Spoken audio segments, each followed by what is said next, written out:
Welcome everyone to the next race in our Go Mode podcast Mentor Tournament 2020.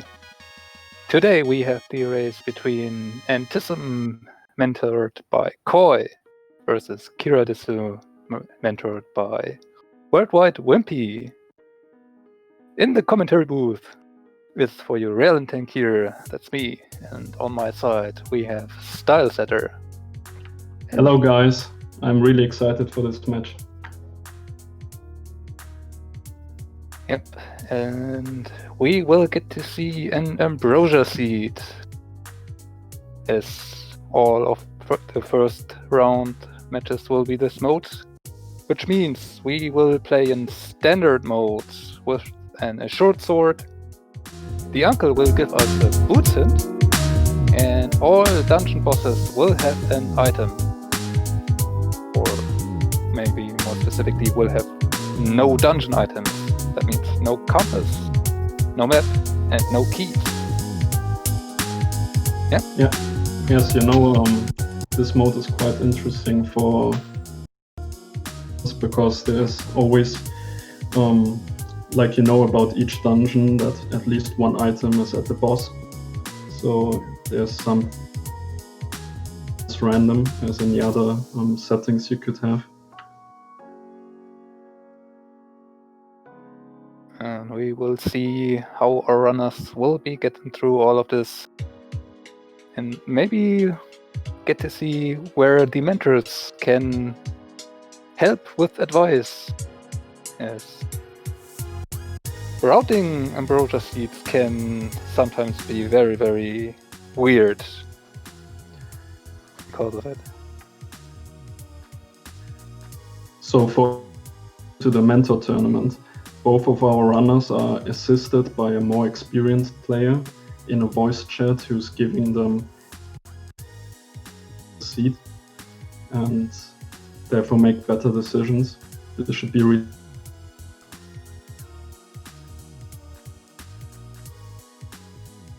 And we are off. Our uncle tells us about the boots being in the light world. That can be a very good thing or a very bad thing, because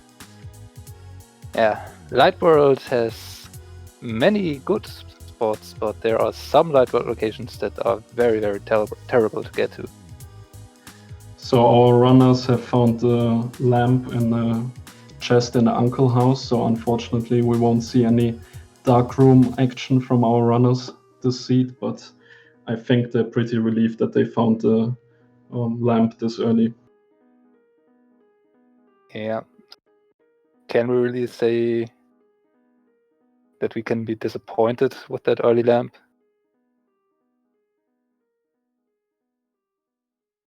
I think our runners are pretty happy about that.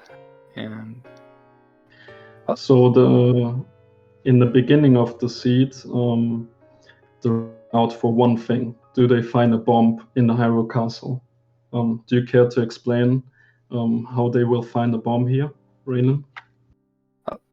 they have 3 or 4 checks on the way in chests from the uncle, where there can always be bombs, but if they are not getting this lucky, they have to hope that the enemies are dropping some. And with the prize packs, there are 2 different prize packs that can be checked in the escape on the guards, which apparently this seed have the arrow prize pack, so no bombs there. And then later on in the sewers, there will be the reds that have a different price pack. Yeah, so pretty much the racers are hoping to see either a magic drop from the reds or a small heart, which means that they might actually have the prize pack with the bombs in it. Or just hope for the bomb price pack, which is always the most convenient thing to have. Exactly. But on the way, they will have the help of the Master Sword, and therefore have now sword beams even to use. Very, very early second sword here.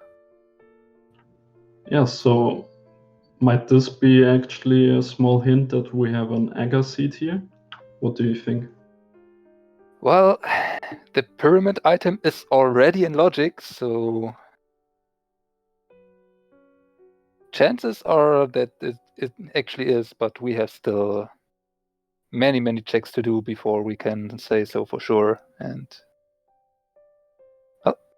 we still need a moon pearl before we can do much in the dark world, and finding a glove and a hammer or 2 gloves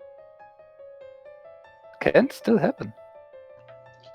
Interesting thing here, Antissim, the guard of the prison, what charges? And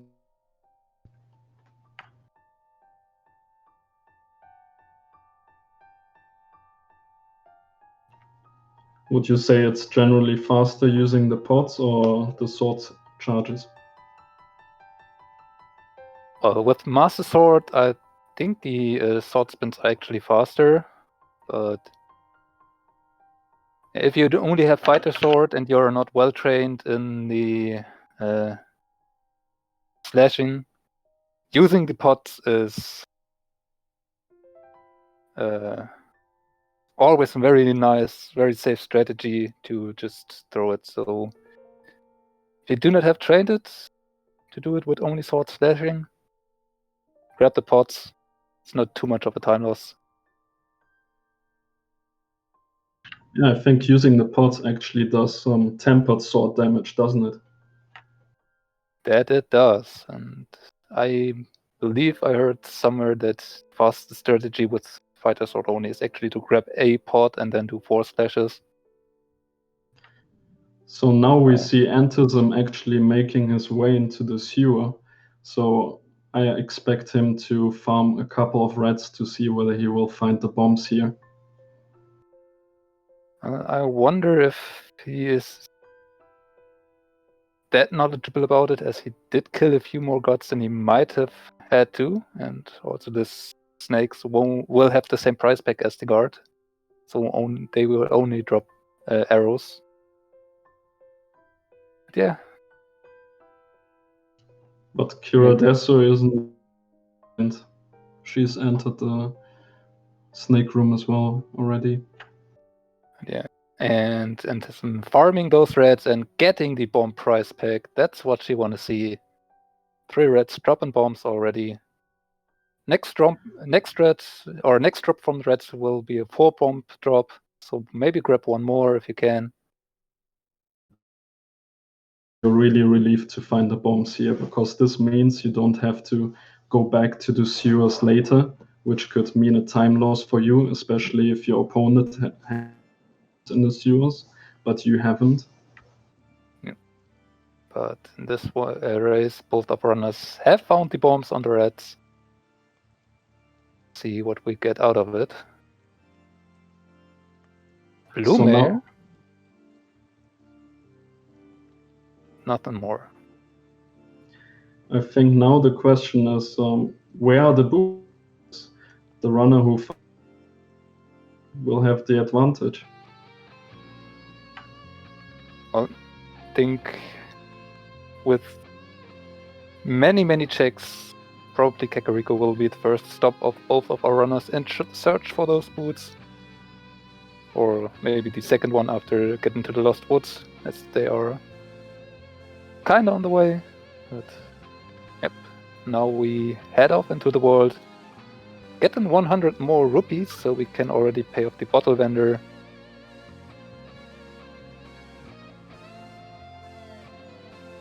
Okay, so here we have our first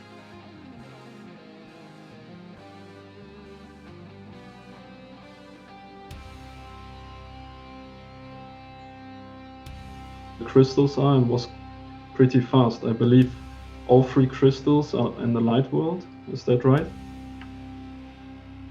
I saw at least one pendant being on Hera. Okay, so we have the red pendant on Hera, the green pendant on Desert, store on Eastern.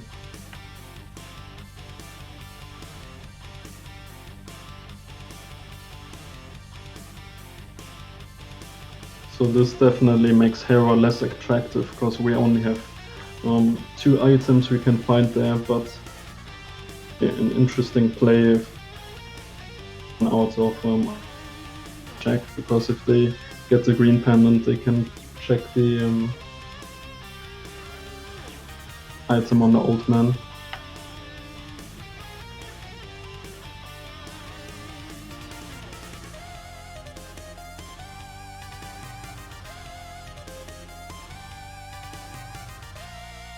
Oh, and we have found the boots, being here in the drop-down, thieves drop-down. That's actually pretty nice, and but will now leave a question up. Do you go back for bonk rocks, as they are just nearby right now? Or will you leave them for later if you maybe head up the mountain, check them on the way?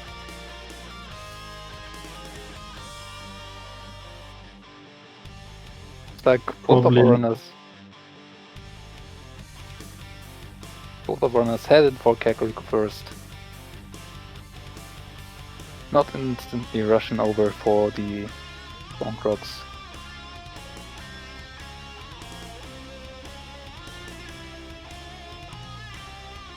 And here we have the flute and blood.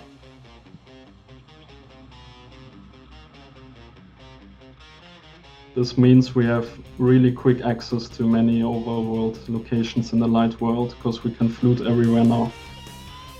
Yep, and finding it in Kakariko, always very welcome sight. You can just evaluate it right there and then. But you have to remember to activate it. It's pretty easy to just forget, because you're not used to having the flute this early. Yeah, exactly. Onto the well.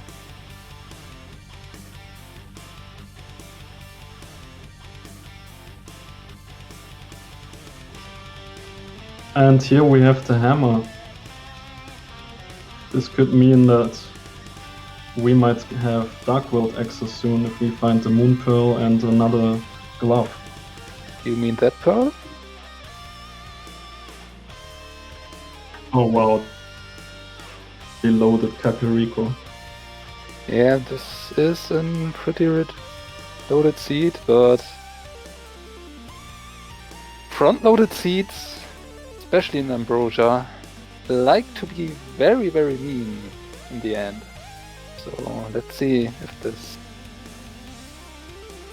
good start will be turned around at some point. And Kyradesu activating the flute right here. Antissim did skip it for now, but apparently remembered now. Yes, good that he remembered. It's always.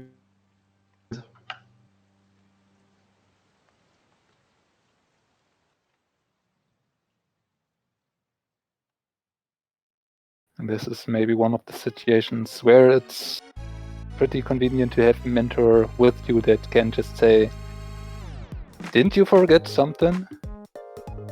So that you don't make a mistake that would have been very unnecessary early on. Yeah. Last year, appreciate how good it is to have a mentor who tells you in the voice chat if you forgot to check or anything.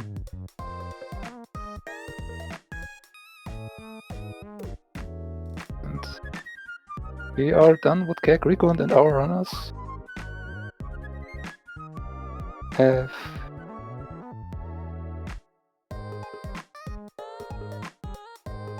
now apparently combined into one.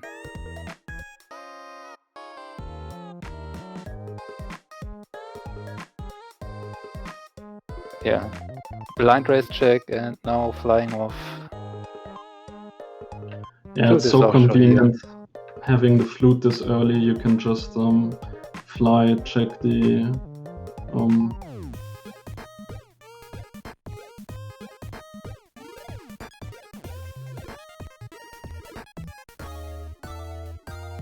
looks like apparently Kyradesu went to do the race game blind.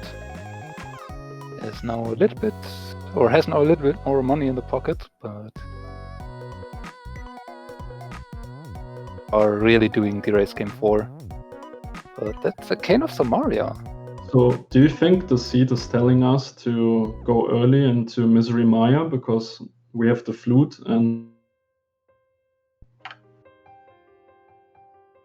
Hard to say. We would need mid still.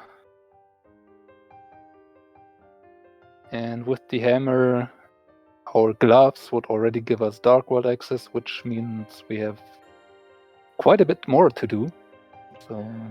So interesting. Antissim is doing the bomb strat for the mini moldomes, but then decides to kill the last ones with the sword. Let's see how Kyradesu is trying to kill him. Antissim down to 4 bombs.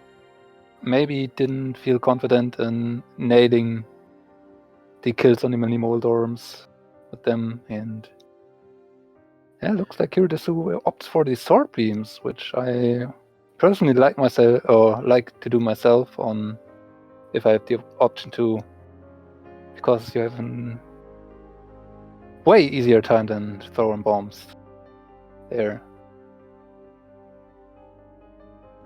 Yeah, that's definitely the faster way.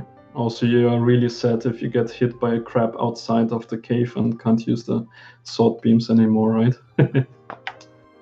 Yeah, but you have to make do in that case. Still, Master Sword is way better than having Fighter Sword on mini moldoms, as a dash through or a normal slash will also just kill them. It looks like we are checking Ice Rod Cave on both runners, and Antissim already heading back, doing a water walk. And yeah, it's really nice having the boots this early, because if you go all the way to Ice Rod Cave, you can use and set up the boots walk and then on the way out. And also we did find the mirror in Ice Rod Cave, so that's another thing both of our runners have, and yeah. This is getting interesting. Also, Kyradesu apparently not opting for the water walk, instead doing a regular fake flipper here.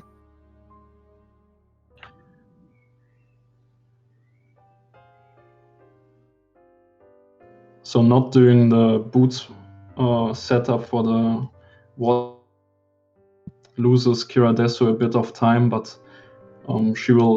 she still will be able to check all the checks because she has the Moon Pearl. And if she enters the waterfall ferry, she will set up the boots walk this way. Unfortunately, she will have to leave behind Zora, as neither of our runners had Zora money doing this, so yep. We don't know for sure yet if there's an item there, but looks like with the hammer and the mirror, Antissim goes up the mountain and wants to do the checks up here. There are quite a few, with Paradox Cave already open to us. Means we can actually go to the second side of the mountain, which for us. Will be interesting to see though if they decide to do a quick check of Hera, or maybe not check the mountain at all right now. Just turning in the old man, currently doing quick stop by for Desert Ledge and Agina, and maybe then heading back up. So probably Antissim thought about unlocking the old man, or will have a faster save and quit target, but thinks that the desert might have some items for him. With the flute, you are getting here relatively fast.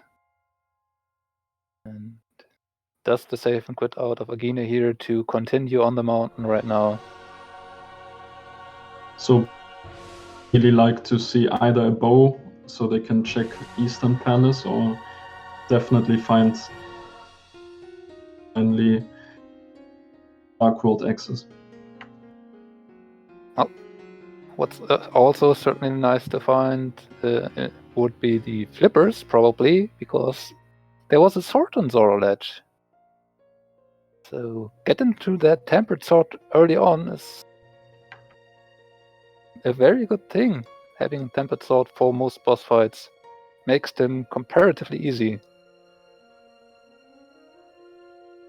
It looks like Kira is not heading up the mountain just yet, instead opting to check the back of Sasrala.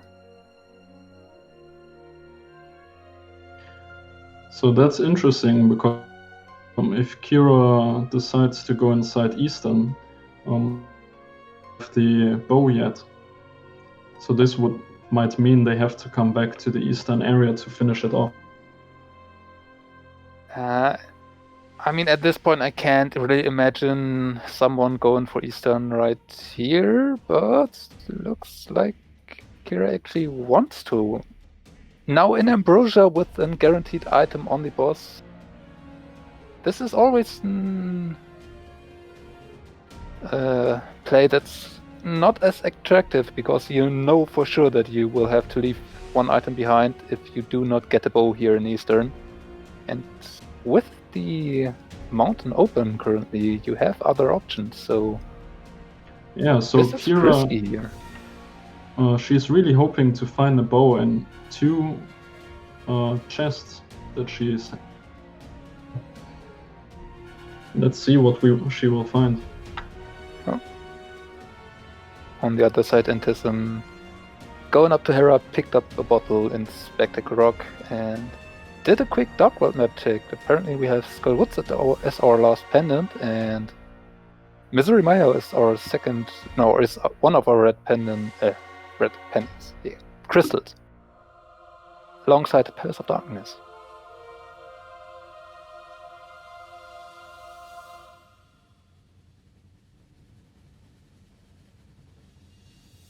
Also interesting, Antissim deciding to do Pendant Tower of Hera. Big key in the basement means though that we can just go up, don't have to do the tile room in Hera here, so yep. It's really an interesting choice. I think maybe Antissim's logic is they don't want to leave anything back on the mountain while they're already on the mountain. They want to check the other side first, but since Hera is on the way, and do the whole dungeon as well. Also with that earlier Agina check, it really seems like Antissim is not eager to leave behind any checks here. But Hera not really kind with the item layout, because I believe we have one item in the basement. Go into the basement before the fire locked. Takes quite a time to go by. You really don't like to key. And on the other side looks like one item also in the big key chest of Eastern Palace, so another dungeon where the Ambrosia setting or Ambrosia mode is not really helping. So Ambrosia is always that you don't have to finish the whole dungeon, right? Because you know one item is on the boss already. You hope to skip as many useless chests on the way as you can. And Moldor not being really kind here, currently pushing him off once. And not letting him in into the second fight fast.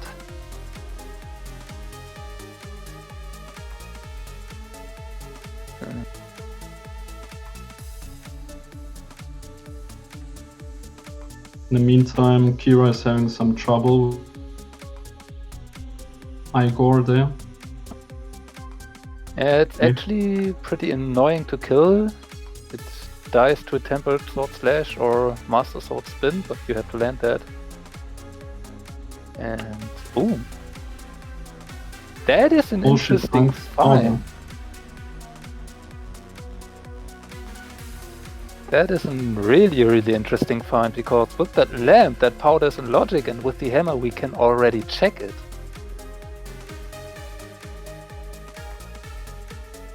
Meanwhile, Antissim going back for the item in Hera basement.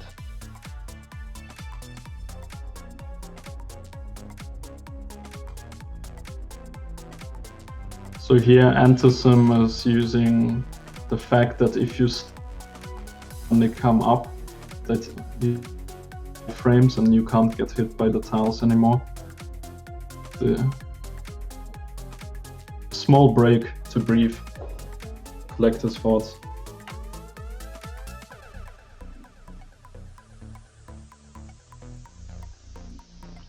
And Kira, on the other hand, is checking since she found the powder, but only finds some bombs. So this play, unfortunately, not paying off for Kira at all. See if the Hera play pays off, and it does, because that is a bow in Pendant Hera basement. Oh, this could be huge, because if Kira thinks she doesn't want to check Hera because it's just and this could mean that she will lose a lot of time doing some overworld checks instead. Yeah. If the second bow is somewhere really, really deep hidden in the seed, this potentially could hurt Kira if they decide to skip Hera basement, which is not unlikely that runners would do. Because first of all, Hera is a pendant. Second of all, that item in the basement does cost a lot of time to get to.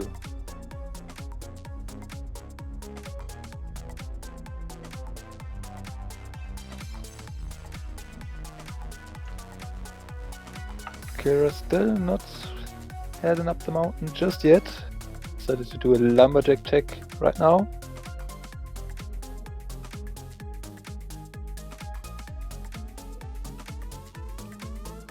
Meanwhile, Antissim using the block.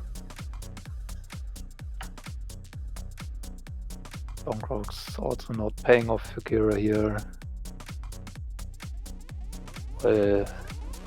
Now probably head up the mountain finally.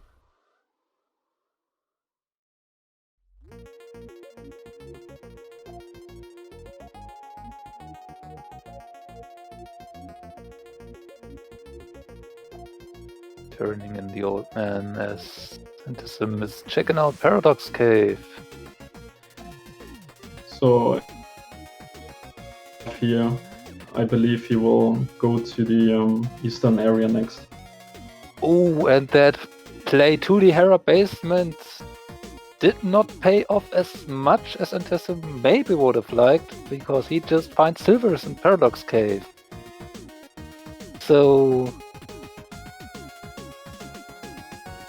it's kind of weird, because doing that Hera basement play now is kind of not necessary, but still pretty good in the end, because silvers will make your life easier, especially the early if you get them this early. On the other hand, Kira will not miss out on anything if they decide to skip Hera at this point, but we'll have to live without silvers then. Yeah. Because how confident is Kira on silverless? If she isn't that confident, this advantage for Antissim. Yep, and also Kira has done already the dip to Eastern. If the item on Armos Knights is required, that would mean Kira has to do a double dip here, which Antissim can avoid. So this early Eastern play getting a bit punished here. Yes, Antissim can just finish Eastern now and don't have to double dip it.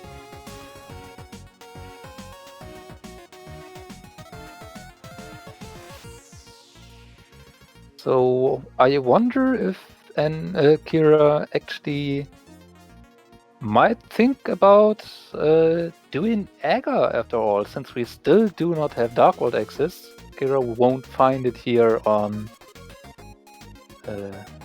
Death Mountain. But with only one item there and the potential to just do Aga, if it's Dark World access, you can then go to Port, mirror from Port, and do Eastern that way again. So certainly an option that Kyradesu could go for here in this case. And yep, looks like Kira decides to skip Hera.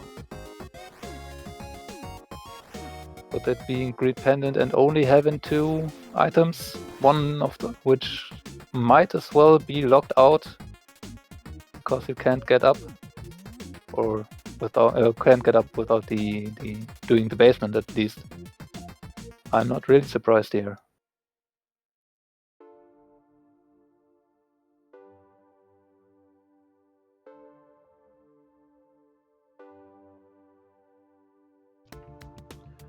So Antissim is really hoping to find the gloves on the Armos Knights here. No runner really wants to do the Aga fight. It's really time consuming, especially if you're leaving some checks behind and your opponent might gain Dark World access another. Lost like 5 minutes during the Aga fight. On the other hand, Antissim, not having been to Eastern, just hopes that one of the 3 items is here. We already know it's only the Armos Knights that could potentially hold the glove. But from Antissim's perspective, it definitely makes sense to check Eastern first. Because there are still 3 chances for you to get the glove. And if you find it, you don't have to do Aga. On the other hand, if you do Aga, you have quite a few items you can already check here in the Dark World. Or not that many actually, because you don't have a glove. But yeah, well, we have High Hammer, so Hype Cave is open at that point. It's an interesting thing. Also, with the hammer, we could also get to K45 already. Will be interesting if what our runners decide to do here. And Kyra done with the mountain so far. I wonder if that means that she is intending to head back up the mountain and to do Hera at this point. Missing the glove.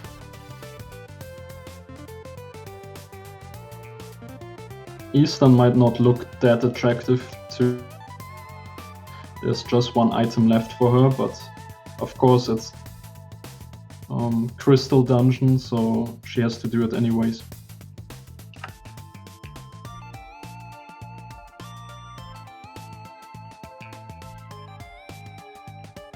Which in turn means that Kyra will maybe find her silvers after all. But it looks like Kyra to Hera. This could mean that she will find the silver arrows as well and equalize.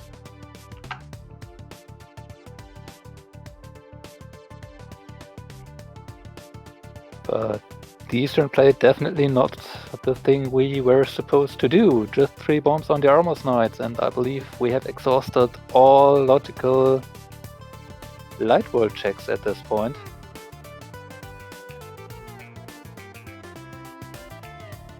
So this is an Agaseed.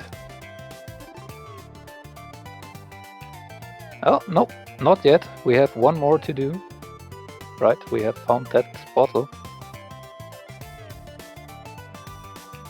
And I wonder if Antissim is maybe taking the chance and to check Zora at this point. We have the money.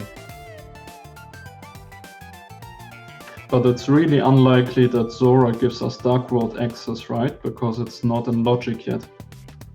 Yeah, it is not in logic, but if it holds a glove, that would potentially be a massive time save at this point. I can't imagine many runners doing that gamble, but it is an option that you still have.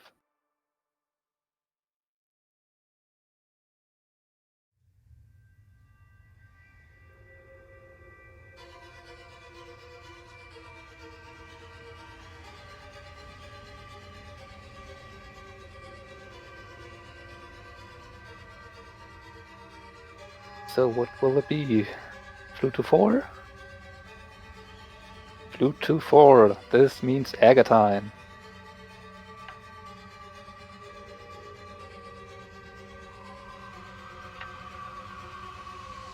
Point, it's safe to say that Antissim is ahead.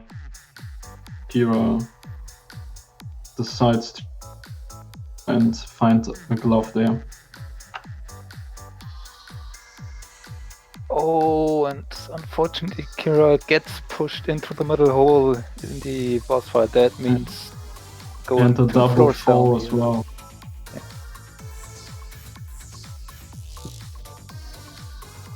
Oh, this is unfortunate.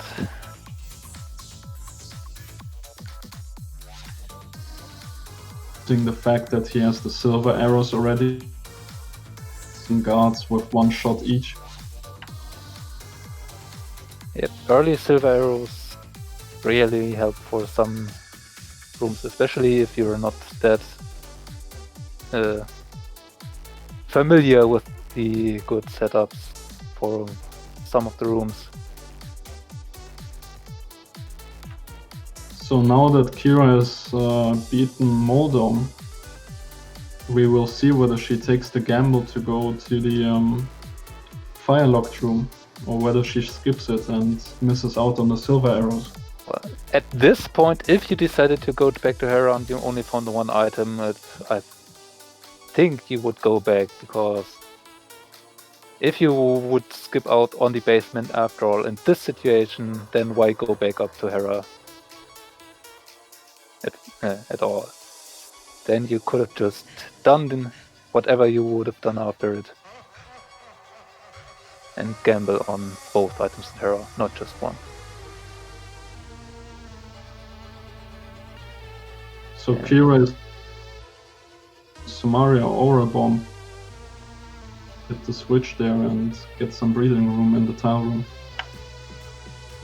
Oh, this works just fine. This means you have to push a few buttons.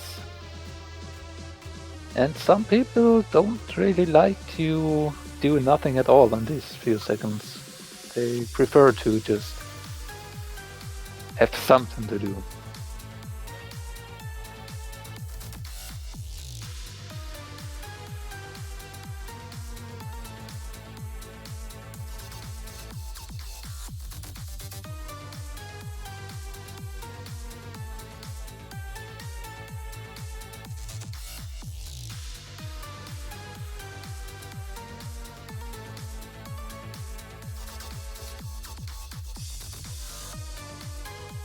And I'm taking a fall here on that small path up to Ada 1.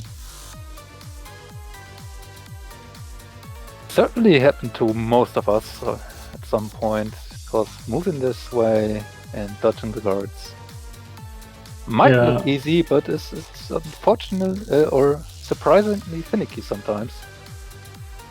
Yeah, it can be really tricky sometimes. Sometimes you wish you can throw the diagonal direction 90 degrees.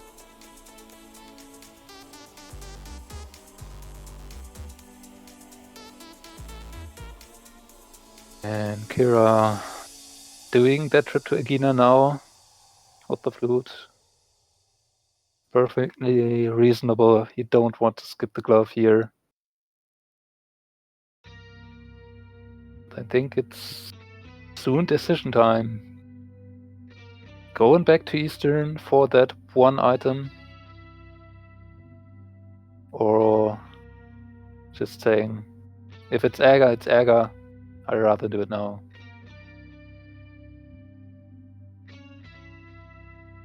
Looks like they are debating, and this is the Flute 2-5, this is the check on Eastern Palace. Or not?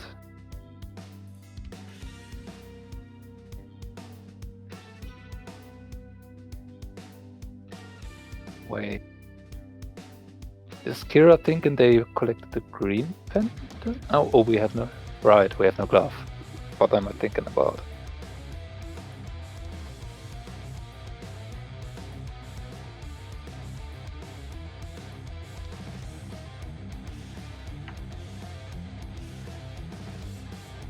I was just wondering why don't they take the short way to Eastern, but there's a rock in the way. You need a power glove to take it. Which So now Dark World killing the item on the pirate with just a piece of heart. So I think he will go downwards to check Hype Cave. Maybe, but I can also see him just checking Palace of Darkness. After all, it is a crystal. It has 5 items. And we have everything we need to clear it. And looks like that's what Antissim is going to do here.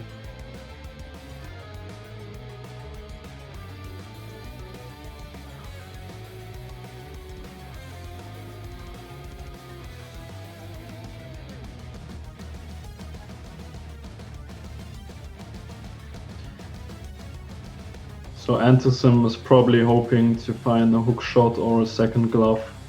Oh no, the first glove in pot.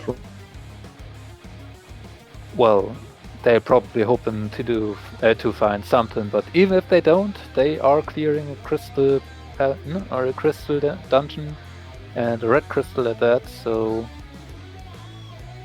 even if they find nothing here, it's not the end of the world. as it's probably likely that your opponent is doing the full clear of Palace of Darkness at some point, with that being available this early.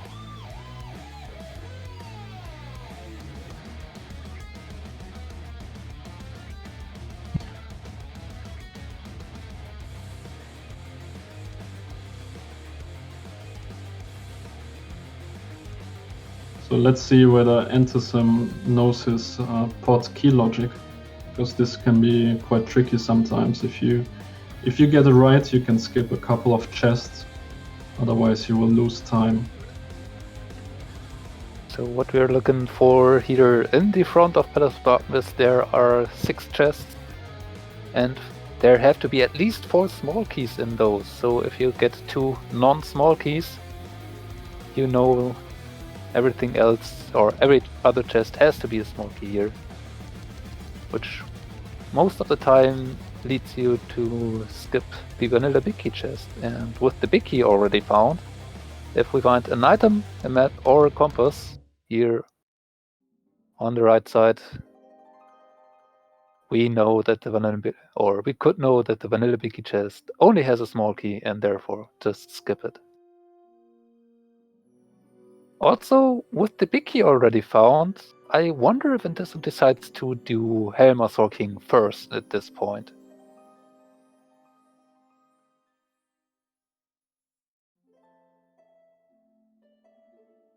You know, Helma has to have an item since it's Ambrosia and Quake found on the right side, so we can safely skip the vanilla big key chest here. Looks like Antissim decides to head to the back first.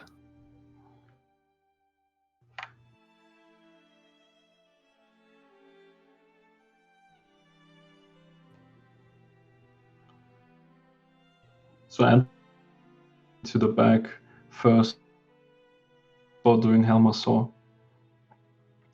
And Kira, meanwhile, is entering Aghanim's tower and get around with the enemies.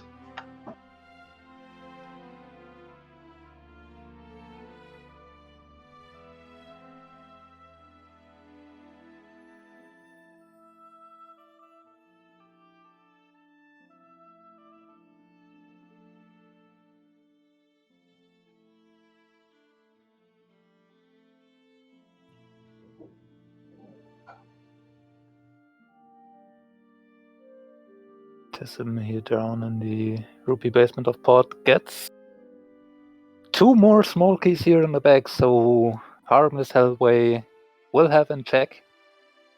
Maybe an item, maybe a compass or a map. It's 10 bombs. So if you have cleared the front of Palace of Darkness and have headed to the back and have not done the boss yet, depending on the number of keys you have, you can determine if you can skip Harmless Hellway.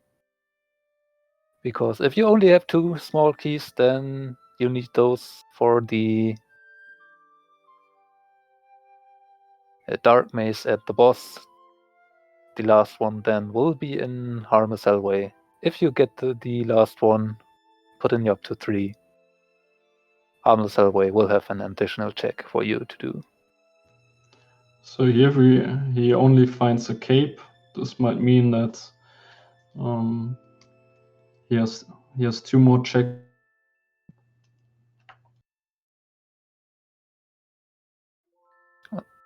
Cape not doing anything for us right now. We have already done Aga at this point, and we have no access yet to either Spike Cave or Bumper Cave Ledge.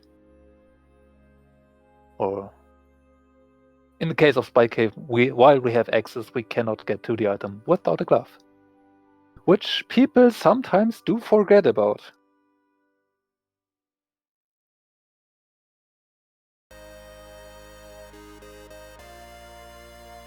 So making use of the Quake Medallion here to freeze the red guards. have an easier time in this room.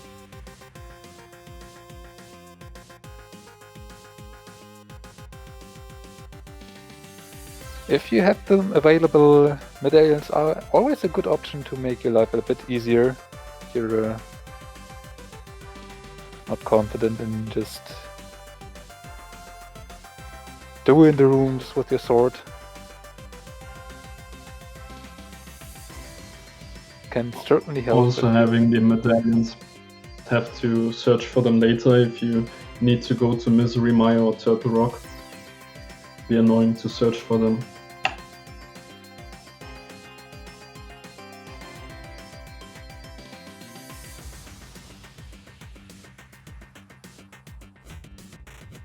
Doesn't having a bit troubles. Those turtles. That gets through. It's now on the way to Helmethor King. Let's see how confident he is on the hell. Being on 4 life could be scary for. But with Blue Mail you can actually tank 3 hits, and when you have a sword and the hammer, which you have to reach this boss, you can just hold out the sword, extend your hammer hitbox, and pretty safely hammer down that mask, and with the silver arrow to use for the second phase. Antissim gets the first glove here in Palace of Darkness. This means now normal Dark World access.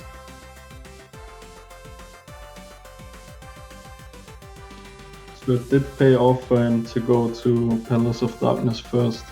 Imagine And now making use of the mirror and the flute to head to the next destination. I wonder if it will be just Hype Cave, which it looks like. of course it's always faster to mirror out and flute.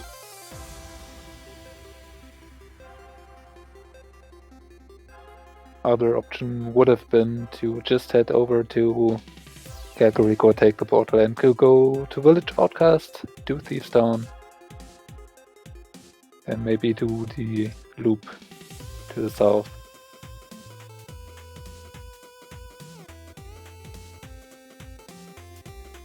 Meanwhile, Kira, having finished Agatar, also looking to be on the way to Pod.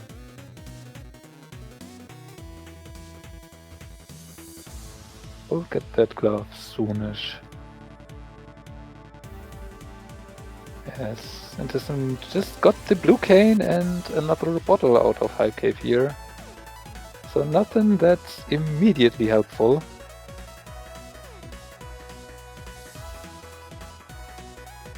Heads towards Stumpy and the digging game.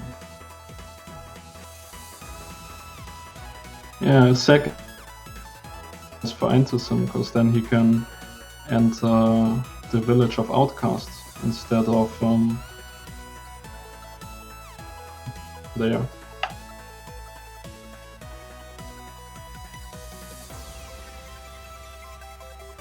And this route pays off with the hook shot. Though I wonder if we might just find the flippers in the village, and the route would also work the other way, just heading straight to Swamp Palace in that case. Stumpy, though, only with the hard piece.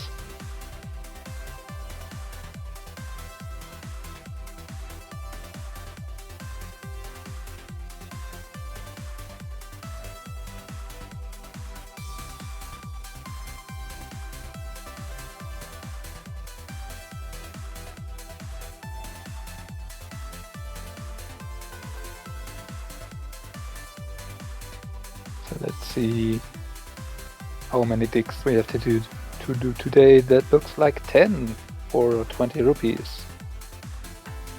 And Antissim, Unfortunately, Antissim learning the hard way that if you want to mirror, you have to leave this screen. At least until at least as long as the game is running.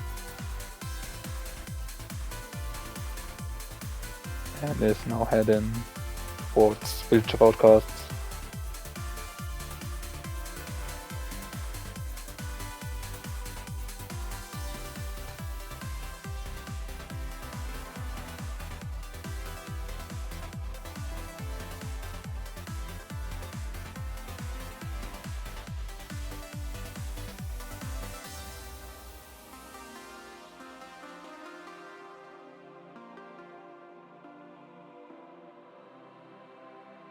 Antissim going the long route to get into the Dark World without the second glove. Now he's heading down to the Village of Outcast and probably for us.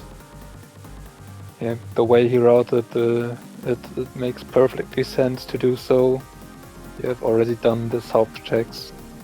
Can now finish these down and the Village of Outcast checks and then head up to Skullwoods if necessary.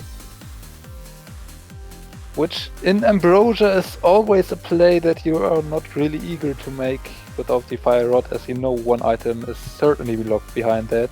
So you won't doing that check for one item at most, and it being a pendant will discourage that play probably even further. Antissim finding the last armor in the C-shaped house. Now upgrade to red mail, which makes your life pretty comfortable. Being at, what is that, 9 hearts?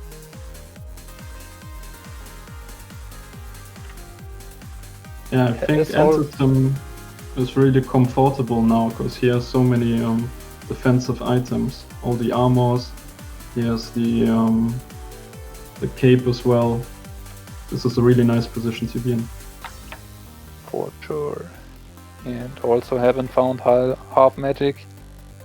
Very great convenience item.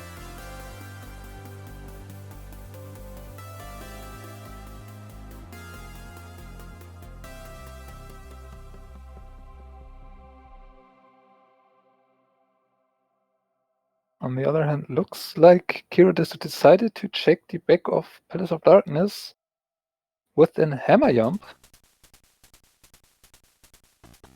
Makes this pretty convenient, as you can just enter the dark maze from the big chest and then enter at the exit at the key door and route this in one nice round trip here together.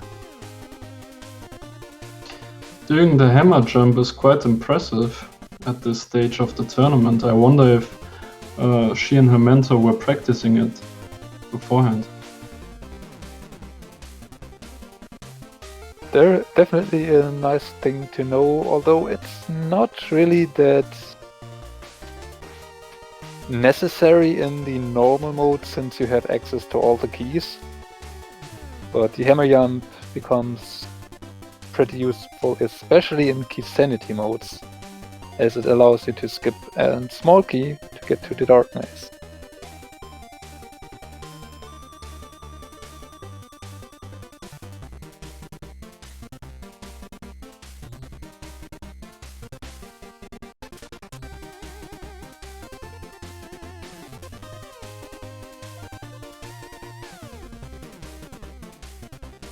And Kira doing the statue push in this room, despite having Samaria. Little time was there. That's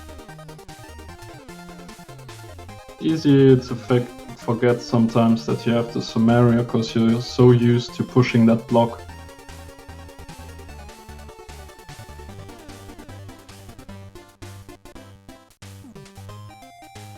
Antissim losing some time here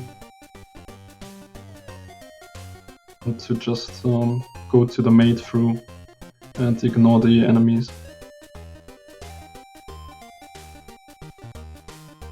But does seem to have found all 3 items of Thieves Town that are not on the post, as he is deciding to skip the big chest. I wasn't paying close attention to the items in Thieves Town. But we will see a blind fight of Antissim not getting the script here, which is not something many beginners have practiced yet, but it's really nice to know. That makes this boss fight rather easy, but what also makes it pretty easy is just pulling out the Cane of Burner, especially with half magic, getting invincible, and just let the burner do the work for you. And that's the Helmer Saw fight. After all, Enter went really quickly through it. Okay, so on only 2.5 hearts, but looks still pretty good here. Standing the hammered box with the sword while held out. Hammering the mask 17 times, switching to the silvers, and now need to land 1 silver arrow. I'm a bit dodge in there, but gets it. Gets the glove, and has now normal Dark World access as well. And Antissim continuing to playing it safe here, doing the check of the one item or the possibly one item in the front of. I wonder whether Antissim feels ahead at this point during the safer of checking the chest here. It's hard to say that you can be ahead at this point, because you have done pretty much all of the checks you could have. You just avoided any weird double dips. So, yeah. Feeling ahead here is probably not something you can confidently do. And it's more of a preference of playstyle, I'd say.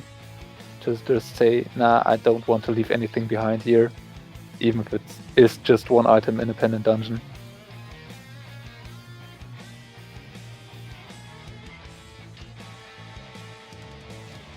Also, we do not have that many more options where our next progression can be, so still not a completely bad choice to just do this check while you're somewhere remotely in this area. And that might have been or mirroring a bit too early. So I don't know if this route is actually faster than just going from the last round. And only a heart, so it meant that checking Scarwoods now was actually not the right choice here. On the other hand, now you have security that there is nothing you have left behind here in Skullwoods. And we will get Lumberjack check now from Antissim, or have they already done it? It's just a bumper cave check. And that are Titan Smiths for Antissim here. So this will open up the seats to some extent, because now we have access to the Maya area and therefore access to Desert Palace. We can head up to Dark Death Mountain and maybe get into Turtle Rock.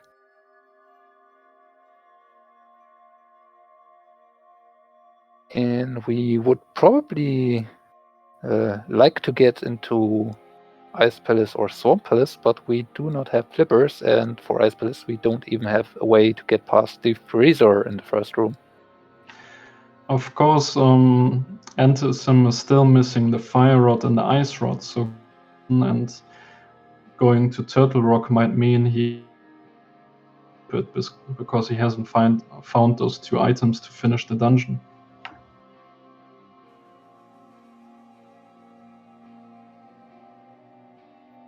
Antissim deciding now to continue the North Dark World route, doing the Graveyard Edge check here, and then King's Tomb check after. I am curious though if they decide to continue that route over to Catfish, because that would require knowledge of crossing that river in Dark World without flippers, and it does not look like they intend to, as Antissim is just leaving that portal up on Graveyard Edge, jumping down to King's Tomb, and is probably heading up somewhere else.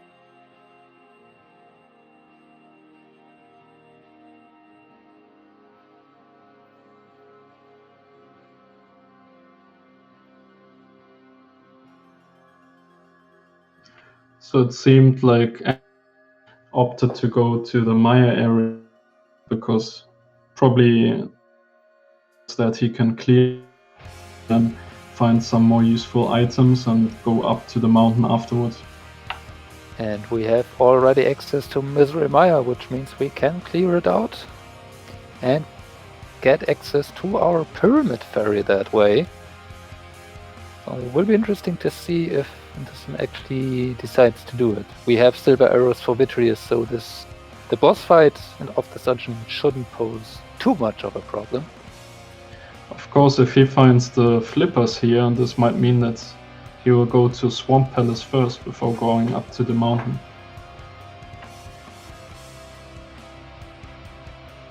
We will see.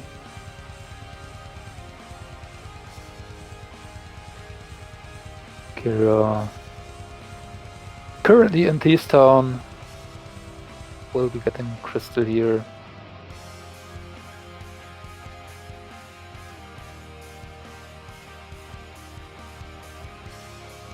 So do you think there's any chance for Kyra to catch up at this point? Basically, she's following the same routing as Antissim was before, and she's still in Thieves Town. Well, depends. She did not follow the exact route, as she is still missing the hookshot. So it may not be likely that she's going the north way just yet and grab the mids on the bumper ledge, but rather doing the south loop, grabbing K45, then Hype Cave, that order. But that will certainly be hard, because this is already quite the difference between our two runners, so there has to be some point where Kyra will take a different route that has to pay off at this point, I believe. Because based on the execution alone here, this will probably not be made up anymore.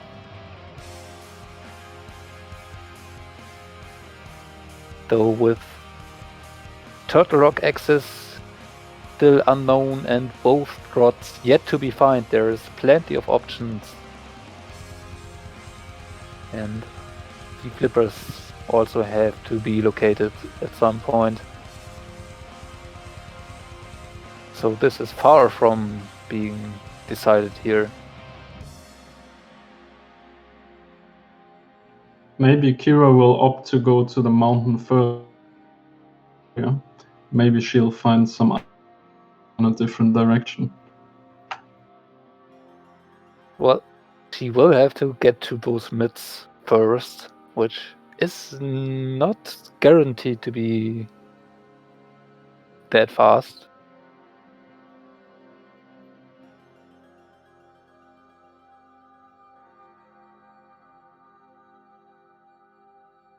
Taking the death here, unfortunately, on the way back Antissim town. It's not the worst place to take a death here, but it's certainly not a good feeling either. But having half magic and the Cane of Suman, a pretty smooth blind fight.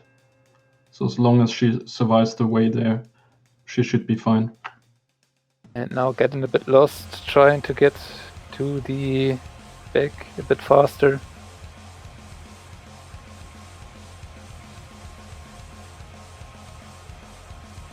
Let's now go back to the left here. That won't help, you do not have a key, but taking the heart, okay. Something you can do if you want to try and prevent more deaths.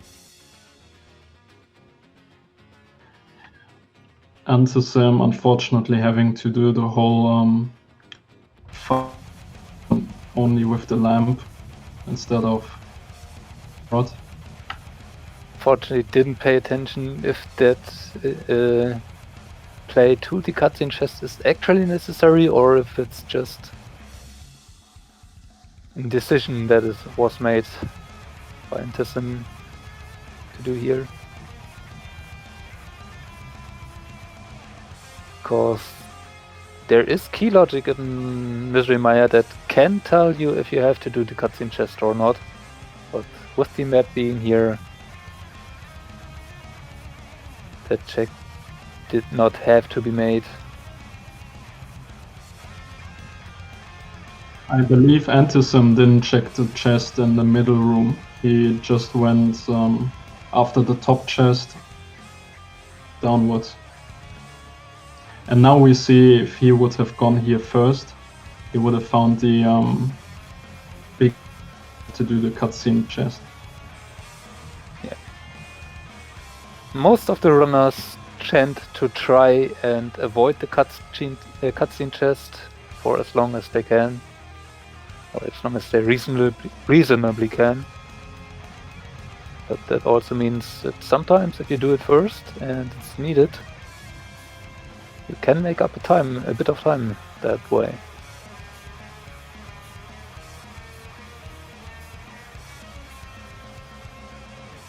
First item in Misery Maya, just a heart piece.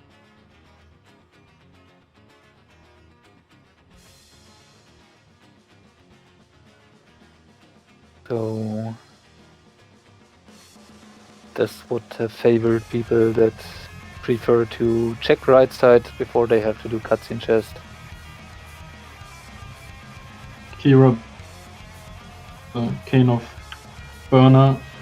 Let's see whether she will opt to go well as Antissim or whether she will check Bumper Cave instead.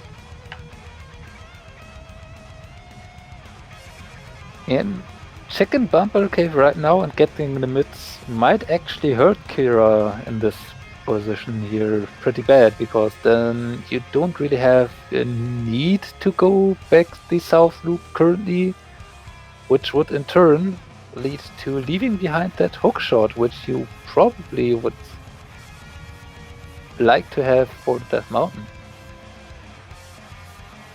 And it does look like Kira is indeed finding those mids first.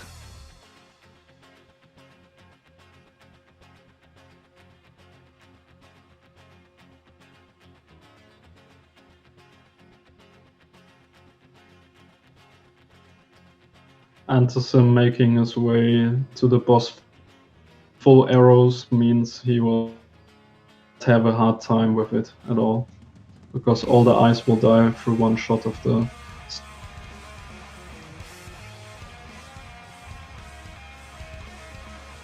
Very clean fight here from Antissim. 2 arrows for the big eye. And that's the second red crystal, 50 more rupees. And another dungeon cleared. So I could imagine that Antissim is going now up to Dark Death Mountain, because there's 2 chests in the pyramid against all those 7 chests, I believe, on Dark Mountain.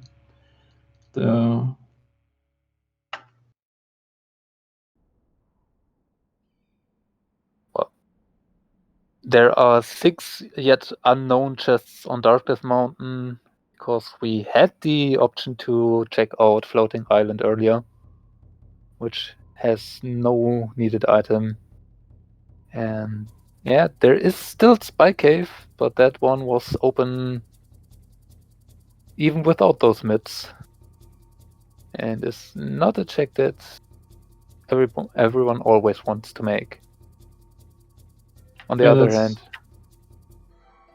that's interesting. Antissim decides to get Dark World access right next to Turtle, doing it at the bottom of the mountain. I can get behind that because you can just open up the Turtle Rock here if you have the medallion already. But with the mirror, I actually would have preferred to just go up the Super Bunny Cave and then mirror it if necessary, because there is no real reason to just go up here to open Turtle Rock just now. It seems like Kira is going to the misery mine, not finding any.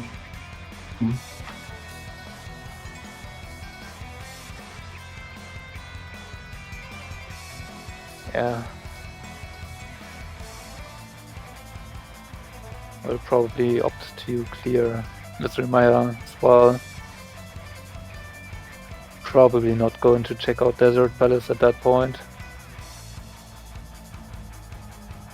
But yeah, missing that hookshot will hurt Kira probably here. Let's see what's behind it. 50 rupees, no problem. Heart container, nice to have, but not helping.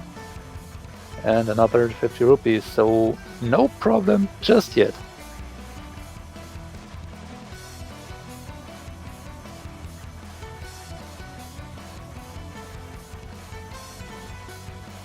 Nothing useful in the hookshot cave. 2 more checks in the Super Bunny cave here. Let's see what we'll get. Bombs. So maybe a Turtle Rock dip is required at this point.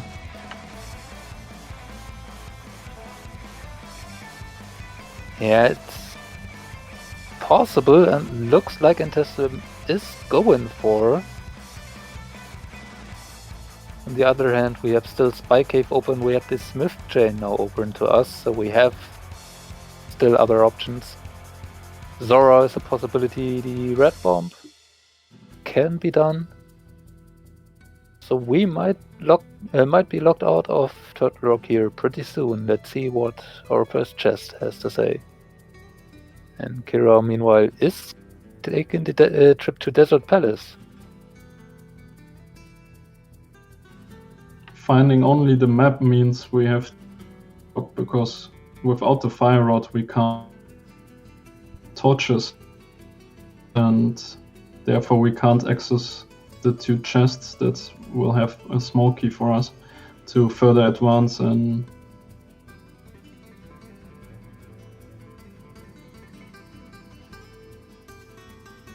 so Antissim now go into the Spy Cave as Kira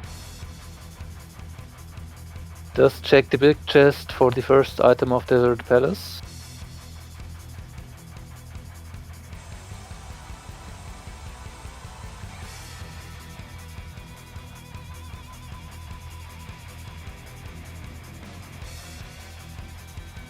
Which is only a heart piece. And I wonder if she go in to do Lamo at this point, and Antissim continues to make decisions that pay off, because that was the Ice Rod in Spy Cave. And while it's not immediately helpful, it's certainly a good find, as it will prevent you from being on an Ice Rod hunt later, and Spy Cave is not really a location that you always eagerly want to do.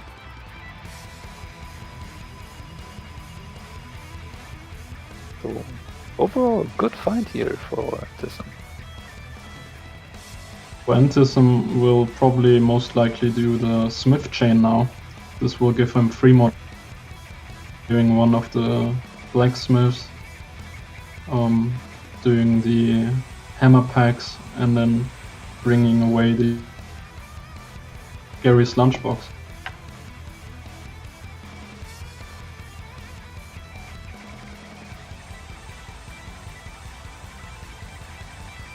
And then I would imagine after the Smith chain, if nothing turns up, we will get to see the Pyramid Ferry followed up by Catfish into Zoro, if necessary. Lanmo fight for Kira tries to do and land the silver arrows, but it's a bit off timing, unfortunately. Switches to master sword spin strategies.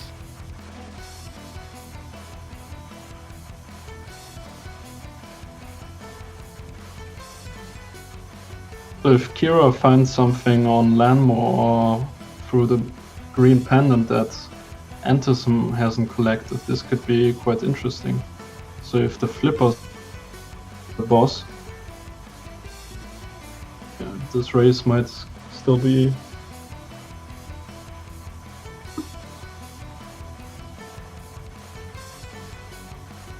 Yeah, Kira will definitely need something to be here.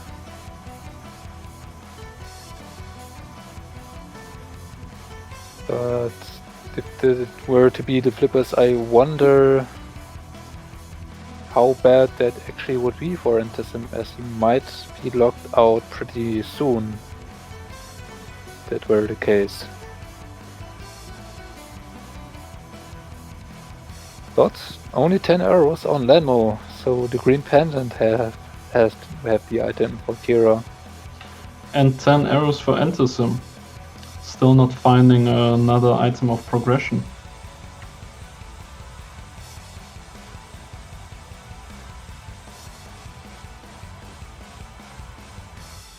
And is heading over to do Pyramid Ferry next. I must say, I really like the clean routing that Antissim did so far.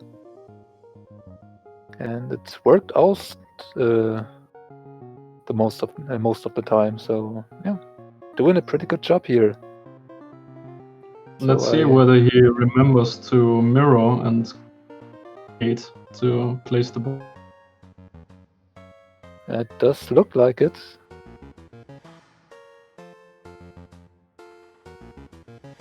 This is quite the neat time save.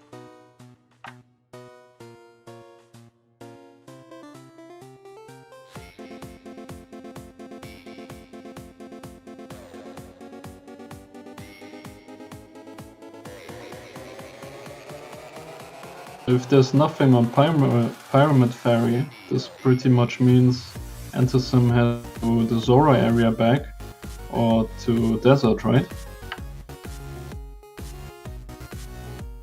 Well, we may not get to see that right now, because that was on Fire Rod, which means we have one more item on the Moth open, but more importantly, Turtle Rock is now clearable.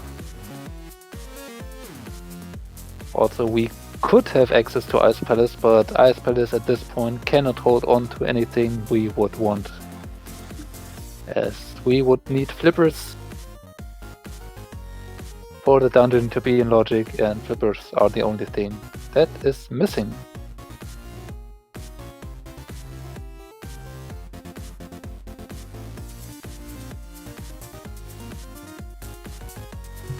Finds the Flippers in Turtle Rock. He must be...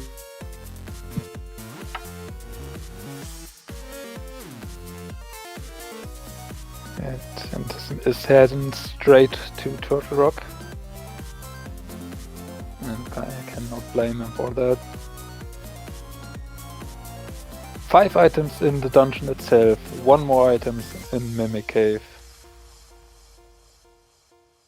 And with the way this heat was or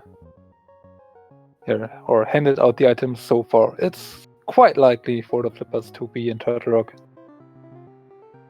Which also means we will get Go Mode Swamp and Go Mode Ice Palace, which is always a good feeling.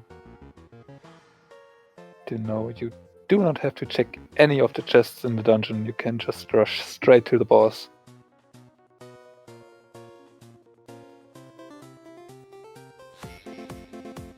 Yeah, it will be. Kyra saving some time here over Antissim because she didn't go to the cutscene chest first.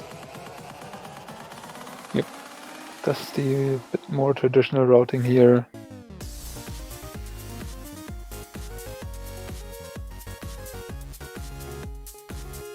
Or a bit more common routing, maybe.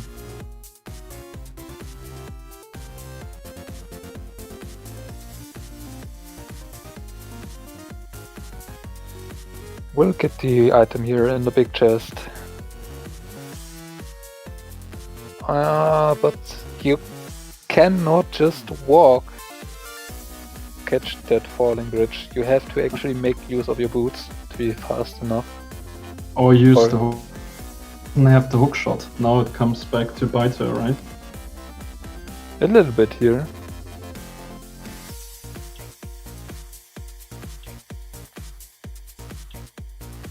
Oh, and that little bit too slow there to catch the bridge. Unfortunate. Yeah, you cannot hesitate in that room if you do not have the hook shot. This doable, and you should not bonk. That will lose you enough time to miss it.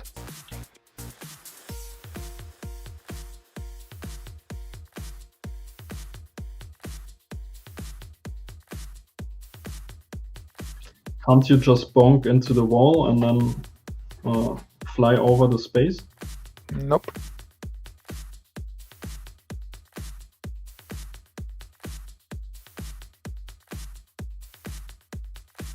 If the whole bridge were just one tile more to the left, then you would be able to, but this way the distance is too far for you to just bonk on the left wall and get onto the bridge. Kyra and dear. I imagine he wants to find them as soon as possible so he can do the rest of Turtle Rock and Go Mode. And Kyra now getting finally to the chest. Took a few tries, but got it done. Now skipping the chest, knowing that the other item is on the boss and that this chest won't have anything useful for her.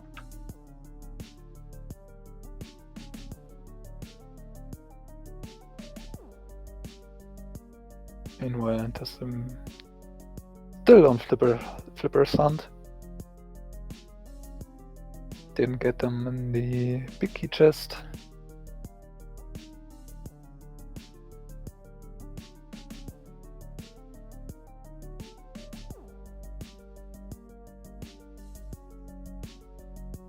And we'll now head over to check the big chest and Mimic Cave.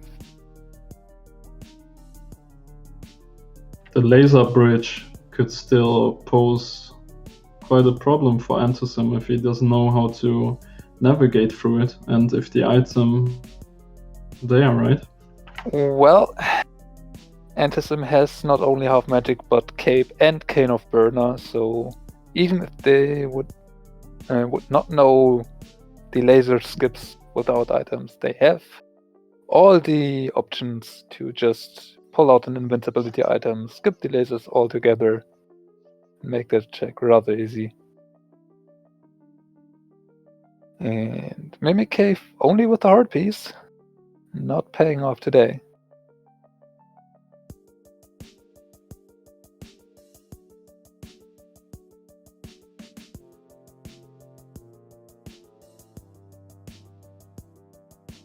to the big chest, which has a small key.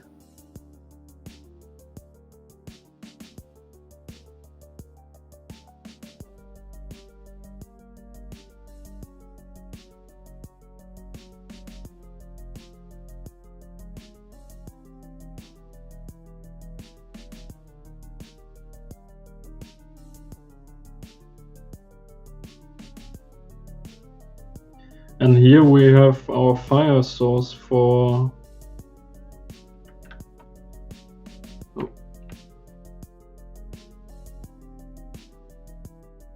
That was a Bombos medallion, which was not necessarily needed anymore since we already got the fire rod. Yes. But having it is still certainly helpful for Ice Palace, and Kyradesu deciding to hide in the corner there in the Vitreous fight and spam with the Master Sword. That is a risky strategy, as we see, because it cannot always prevent all eyes from hitting you, and I would have advised to probably just do this strat that Kyradesu just switch to. Pull out the cape and then spam your sword, because that will severely lessen the magic rain of the magic cape, making the sword on Master Sword, making this fight on Master Sword actually quite easy. Also, forgetting about the silver arrows in this fight is a bit eh.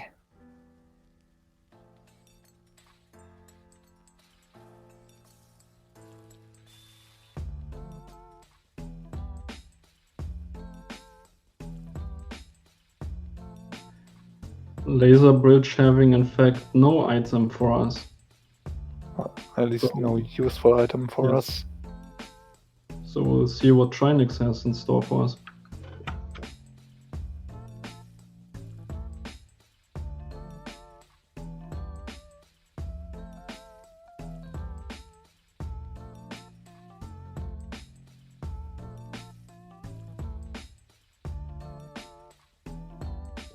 This could be Kira will get from Saha's green pendant. Yep.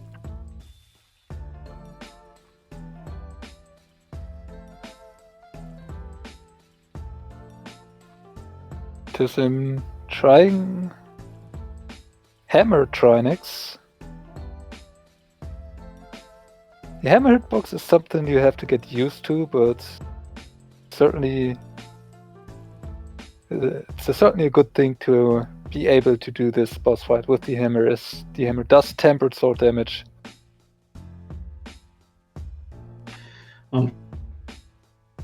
Anything useful from Sahasrara, meaning her desert play didn't pay off.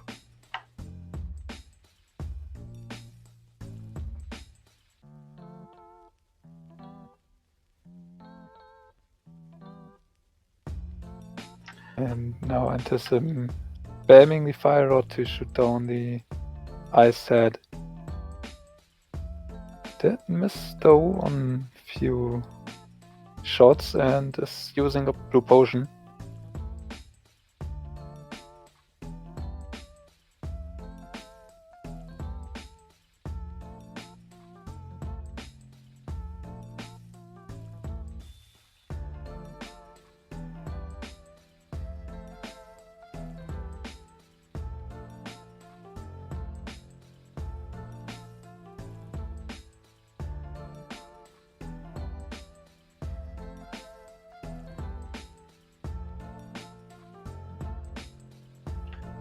Yes, this Trinix fight can be tough if you only have the Master Sword and you're not really familiar with the hammer. It meant a death for him.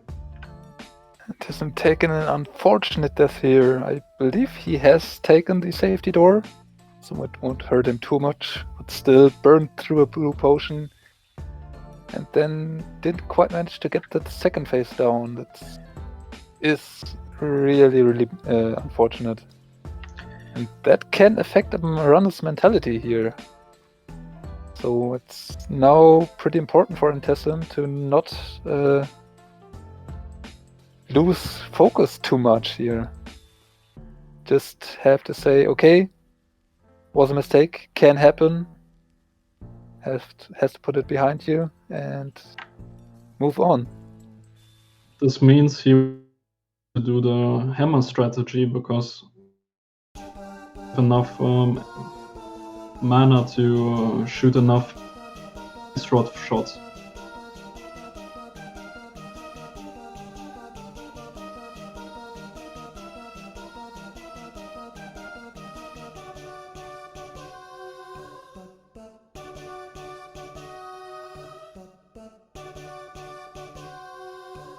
Taking a little pause, maybe asking Koi for some tips on this fight.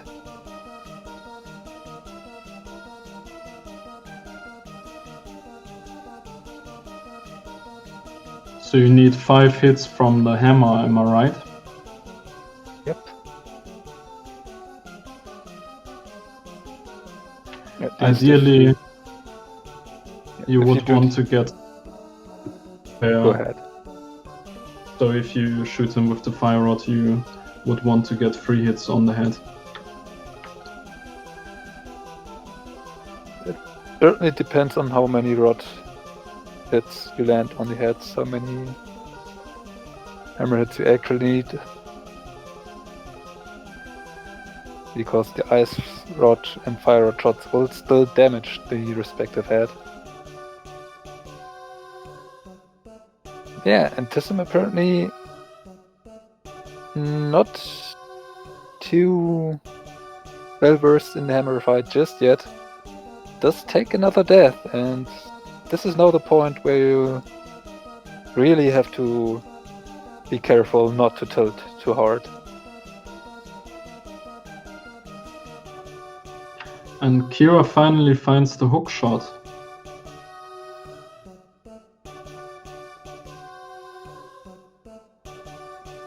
Yeah, but that hookshot not really does much for Kira at this moment.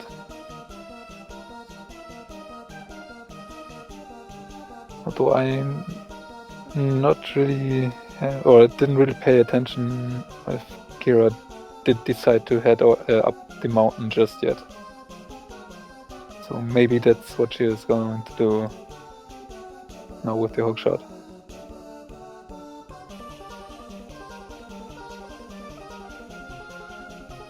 Although I still wonder if she might just take the red bomb over to the Pyramid Ferry first, since she's already here. Also, making nice use of that here with the purple chest, leaving it behind so you can just dash in the dark world around and then mirroring close to the thief, which then will still allow you to get the item from the chest and anticipate taking another death to Trinix. This is really unfortunate. I wonder whether they will opt to get some more potions from the Witch's Hut. Of course, this would mean another time loss. I mean, they have the mirror, and since they do not want to get into the dark world to get the potion, they could just save their portal there at the exit of Laser Bridge, go to the Witch's Hut, buy a few potions, and then get back to Trinix without having to go through all of the dungeon again.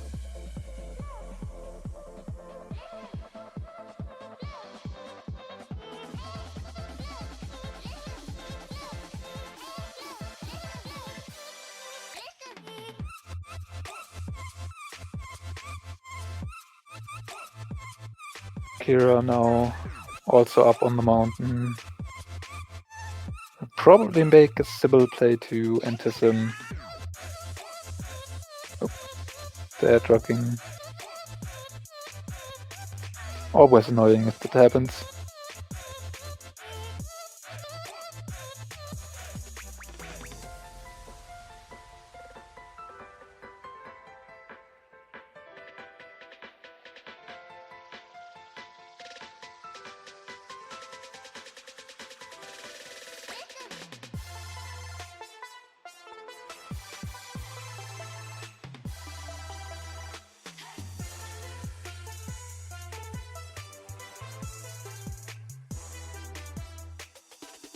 This hammer hitbox is something you really have to get used to, especially in a Trinex fight. Also, the rhythm to be able to see when you have to dodge the big head. Also, it becomes really tricky once the ice head gets his ice score, because then getting the hammer hits in tough. So I wonder a little bit why Antissim is so hard trying to force this through currently. Because, like I said, saving the portal is for sure an option you would have. You could just refill your blue potions and get this fight done that way. Yeah, and Koi is a really experienced player. He must know that you can leave the portal there, right? So it must probably be his choice not to do that.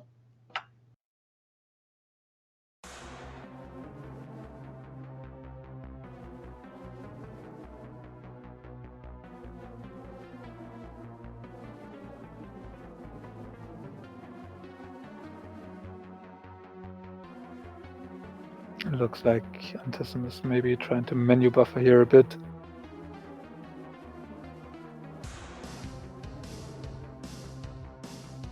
To safely land those hits this time. Might take a bit more time, but if you can get it done safely, still faster than dying again.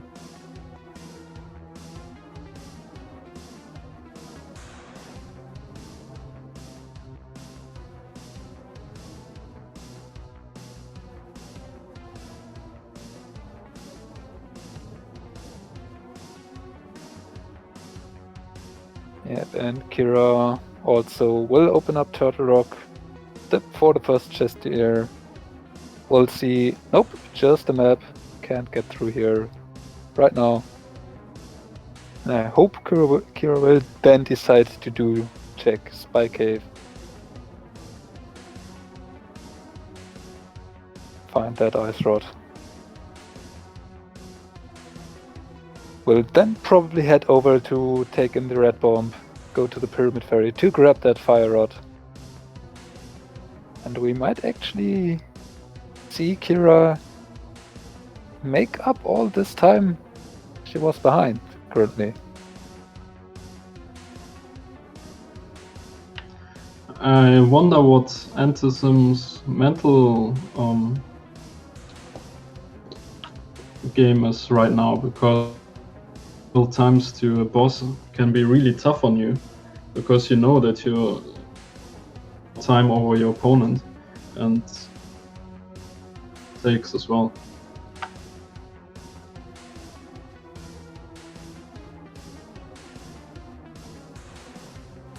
Yeah, repeatedly failing a boss is never a good feeling, and it's quite hard to avoid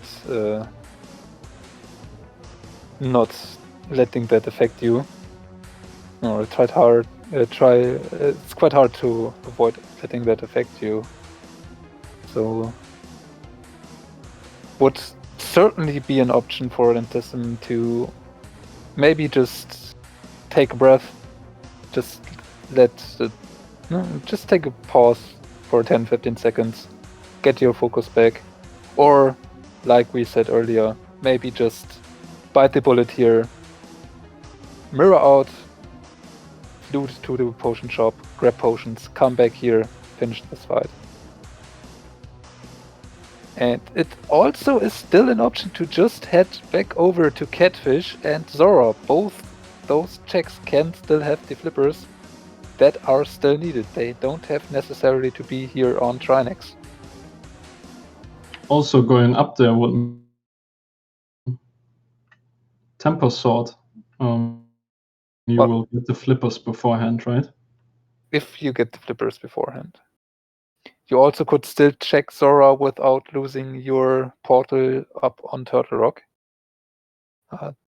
This attempt does look a bit better for Antissim. Has gotten the Firehead down, has still a green potion, is now using it to burn the ice head down second phase. Yes, this green potion really helped him a lot here. I wonder whether they forgot about it. The green potion only does refill magic, and Antissim's problem was that he was losing too much health. So even if they knew about it, or I'm pretty sure they still knew about it, that's why Antissim even stayed in this fight. But he was just getting a bit too often hit by the middlehead of Trinix. And here Kira going to Catfish, checking the item. This could potentially be big. It would be really fun to see an impromptu splash deletion, learning it on the fly, right? To get the tempered sword. No need for that, because those are the flippers that Antissim did decide to leave behind after the Pyramid Ferry. So this could be blessing and curse for Kira at the same time, because now she can search for the Fire Rod in Swamp Palace. The fire rod away, and I is going to at first or check Catfish. This could be a turning point in the game. On the other hand, Antissim finally got around to beat Trinix and has now done this dungeon. So no help here, and knowing that Flippers is go mode still is pretty big deal here. Also, starting on the pyramid after save and quit because we did Aga and have the mirror does put Antissim here in a good position to just check Catfish, which he apparently is going to do. So, yeah. Will probably be a bit annoyed by the fact that going just to Catfish would have not only avoid full clearing Turtle Rock, but also meant that you have a tapered sword for that fight. Still, this is putting Antissim here in the position of being in go mode. I wonder how familiar Antissim is with Master Sword Ganon, because he might not check the ledge now, right? After go to Ice Palace. Certainly true possibility. Although I could see him here just mirroring and doing at least the ledge check, because that's not too far off here. And yeah, just having Flount of Flippers will do the Waterfall Ferry. Of course, nothing here.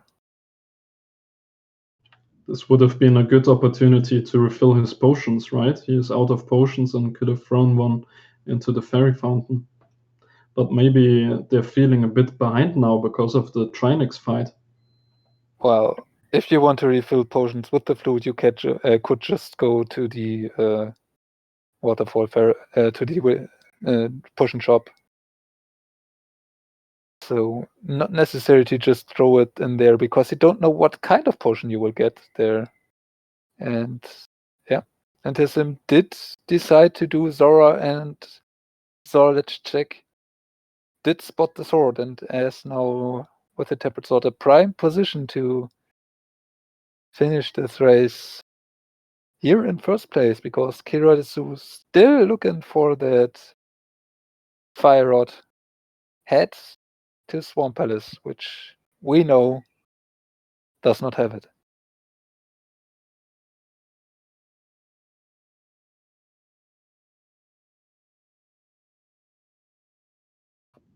Yes, not go moding the Swamp Palace is quite a time loss, unfortunately, especially if side, which I believe they will definitely do, because at this point, if you're one item away from go mode, you will definitely check the.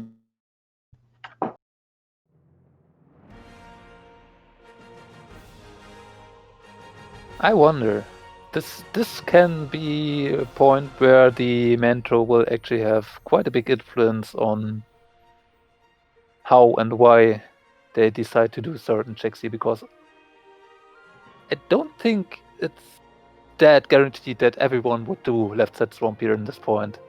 Especially if you have done so many unnecessary checks and still have a few other options open. I could see a play here doing only the back half of Sword Palace, skipping left side, and then Russian Pyramid Ferry first.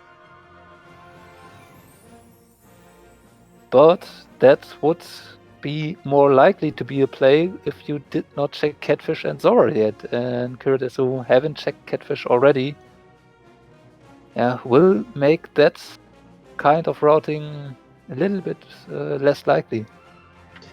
And here Antissim going back, which means breaker, which is quite the exciting glitch here, which allows you to actually walk through a wall.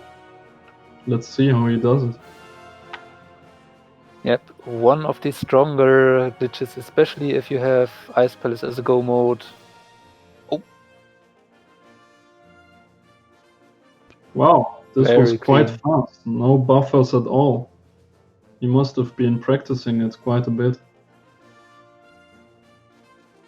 Still decided to check the first chest here. I wonder if it was just out of muscle memory or if he still wants to look for the gold sword, because he is not even checking that chest anymore. He does not need any more items. Yeah, sometimes when you do the go mode Ice Palace, you think about the key line you thought you need, but all you need to do is pick up the rock and get the key from there. Yep.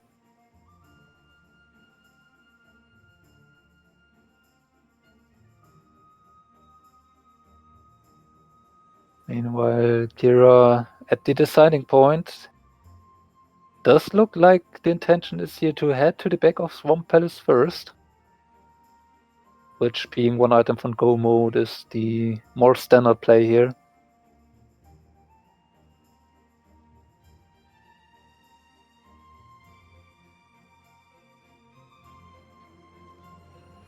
But Ant is now on the way to the Cold Stair fight. Using bombos to break the shell. Maybe switching over to the Fire Rod. Just relying on the spin a bit too early. But nicely spamming the Fire Rod here. Convenient. The boss is dead this way really fast. 4 hits with the Fire Rod per puff here. And with half magic, you have more than enough shots to use, especially if you save magic with the Bombos Medallion. And this is crystal number 6 for Antissim.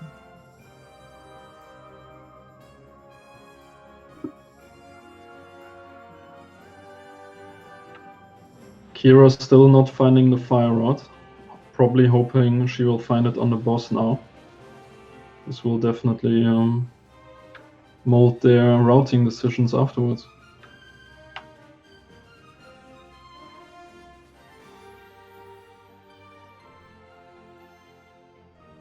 And Antissim Palace as well.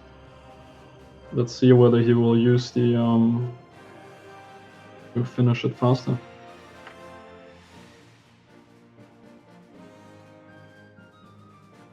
I mean, seeing how well he did the icebreaker glitch, I could imagine that he is really proficient at diver down. Certainly possible.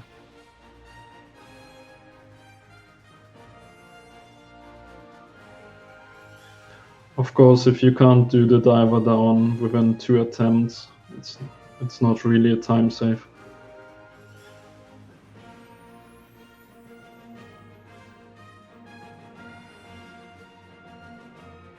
Yeah, Icebreaker is a glitch that is very, very important to learn early on, because it just allows you to clear Ice Palace so much faster, and you don't have to rely on any items to get through the dungeon, aside from the necessary hammer and the fire rod or bombos medallion.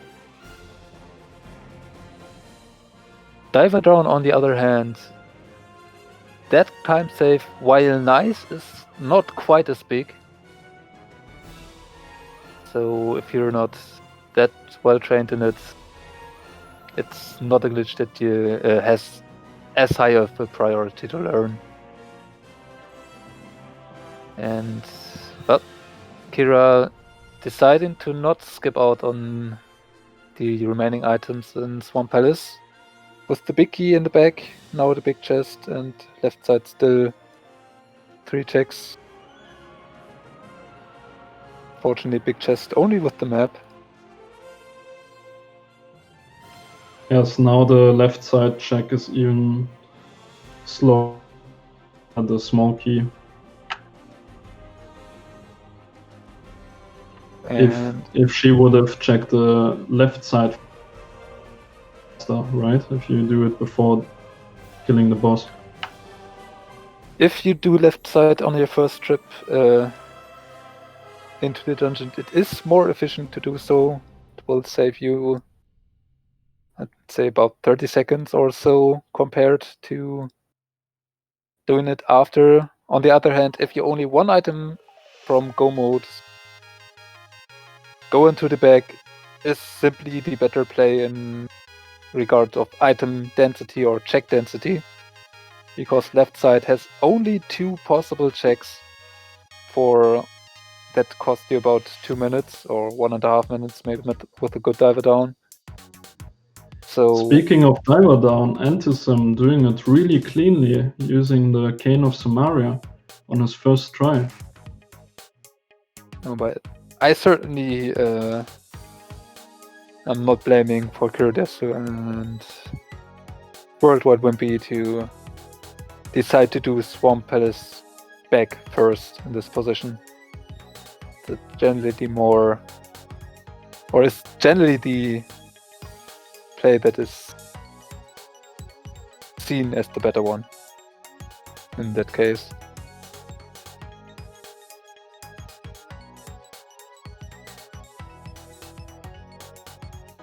And yeah, when Antissim will finish this boss fight, he will hold up his 7th crystal.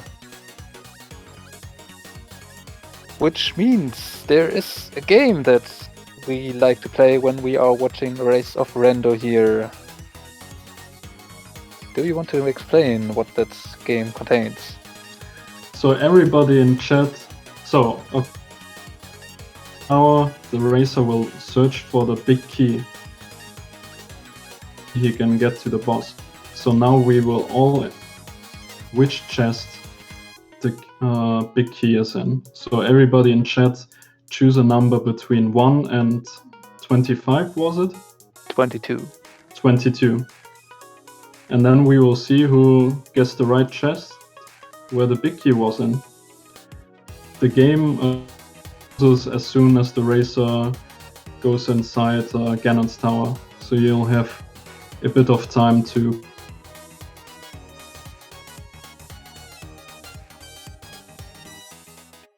Just taking a detour, just refilling potions for GT. Always a good idea to stock up if you have the money, to have them at your disposal if you need to. So the important question is, which chest do you choose? I will always say 3. Most runners unfortunately don't go to the right chest for that, but that's hopeful. That's really hopeful. so yeah.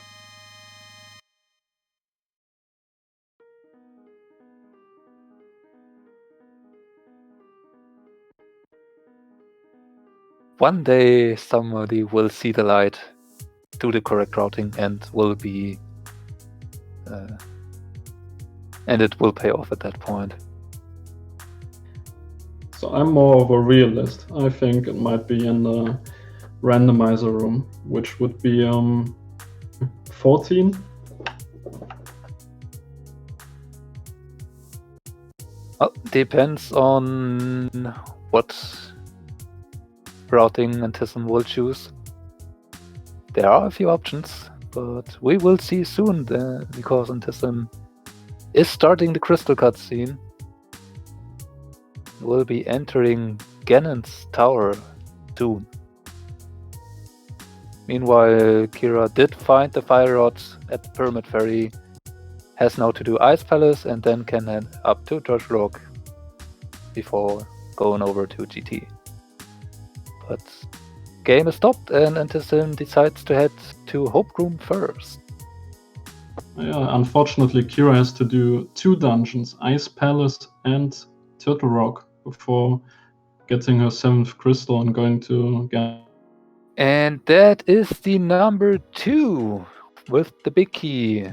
And Antissim still heading to the left. Has gotten 1 small key already, picks up a second one here of the torch, and can now head up the tower. Does not even need to kill the mini Helmasaur for another small key, but can just head straight over to the Aga 2 boss fight. Skip everything on the way.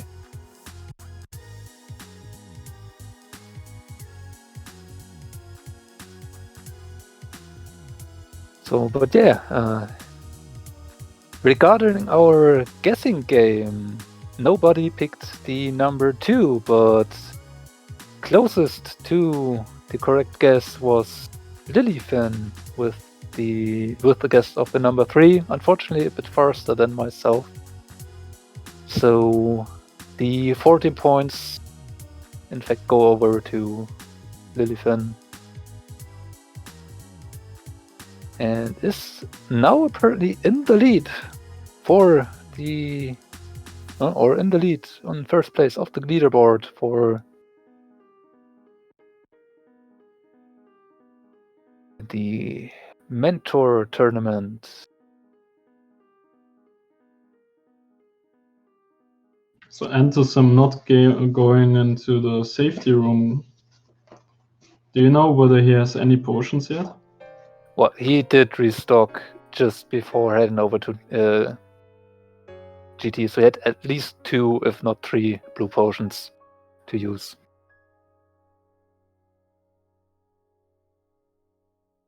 So then it should be quite a smooth Ganon fight. Not trying to she can not quite.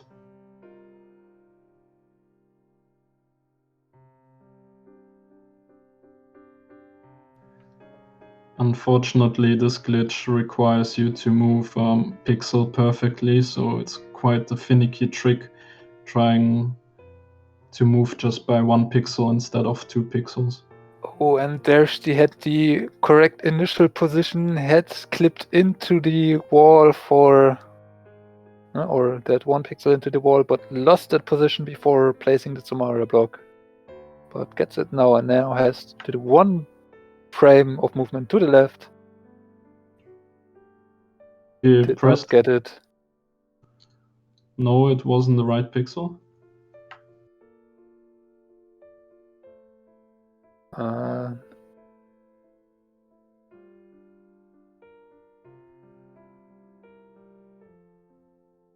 Antissim on the other side, making short work of Lanmo 2.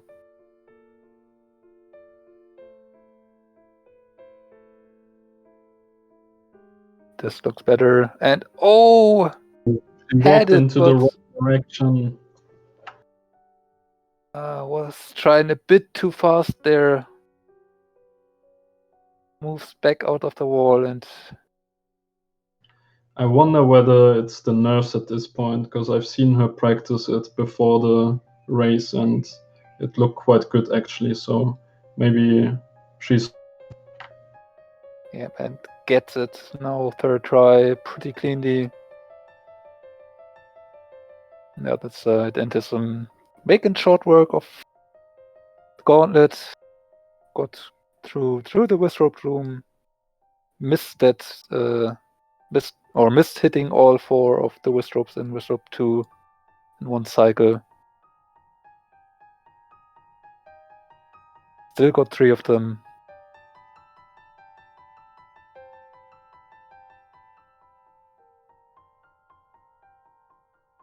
Already through the torch rooms.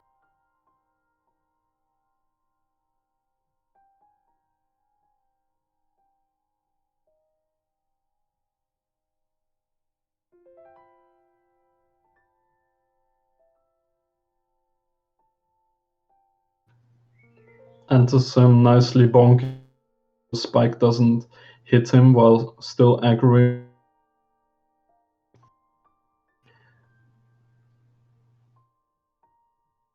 Now all he needs to do is do 3 hits with the spin attack on Moldom. Oh no, 2 hits actually. Yeah, with Tempered Sword you need 3 slashes or a slash and 1 spin. Antissim checking the chest. Might have had his gold sword. There are runners that decide to skip the last chests if they don't need anything anymore. But if there were to be a gold sword in there, that would make the Ganon fight even easier.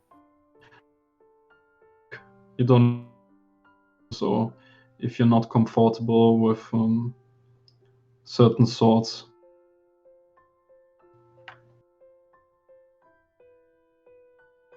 Kira, meanwhile, on the Cold Stare boss fight, did not have the Bombos medallion to break the shell, so had to spend a bit more magic.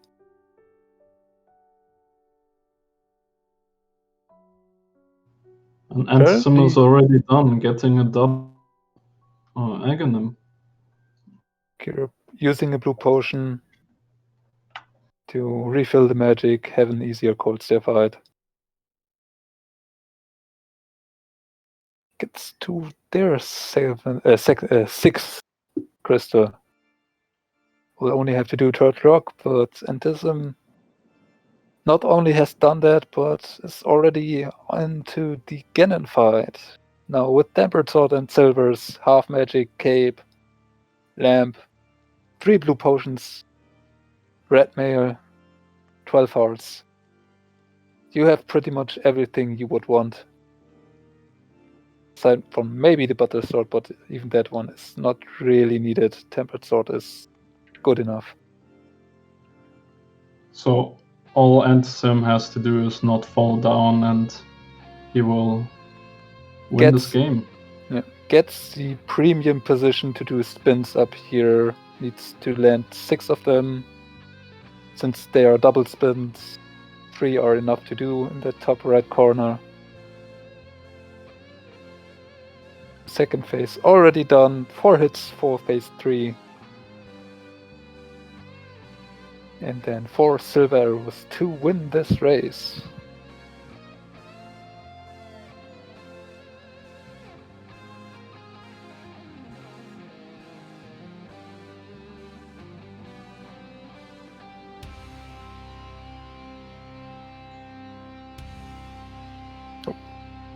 A bit late on the sit. Unfortunately, one of the fire bits going off.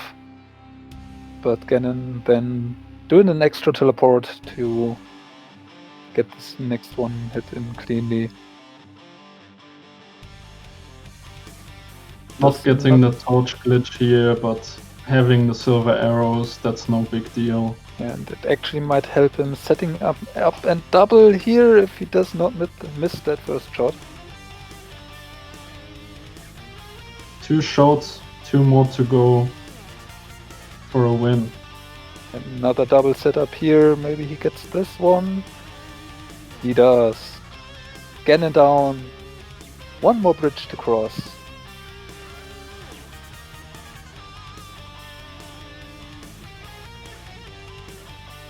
And then Antissim finishes this race in first place with an official time of 2 hours, 4 minutes and 41 seconds. Put your GGs in the chat for Antissim. GG to Antissim.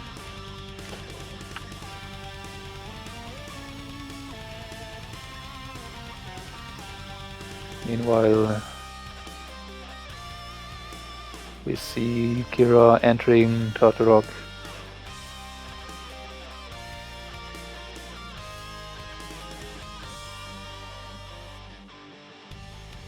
We'll have to go to the right side to get the key, but at least can go with this dungeon.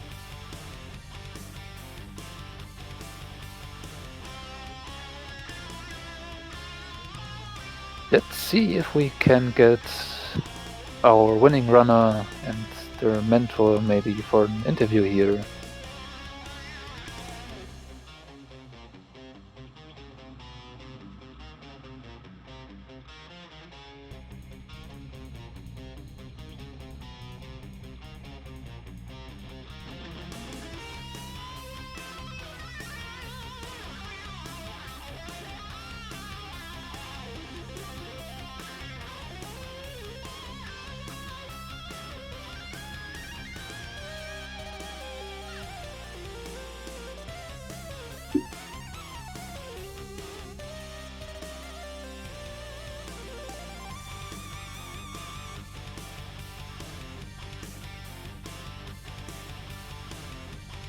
Kira found way through the rock, skipping the chest at the bottom. Fortunately falling down.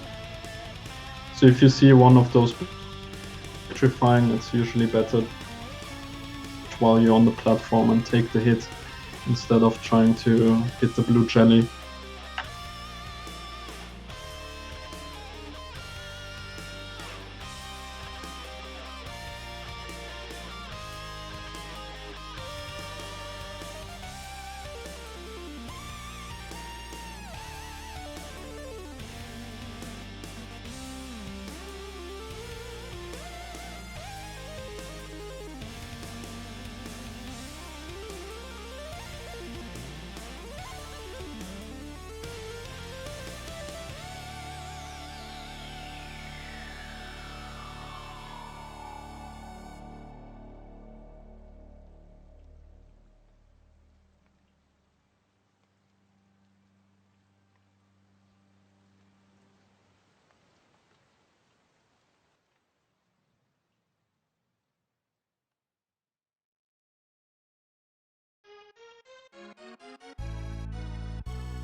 So it seems like Core getting ready for an Also, Antissim already signaled the willingness to be there, so we'll probably have them both soon in here.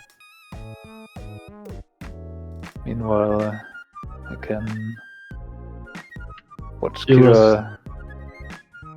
Looking for the small key so she can progress through to. And we have now Koi with us already, so just waiting on Antissim.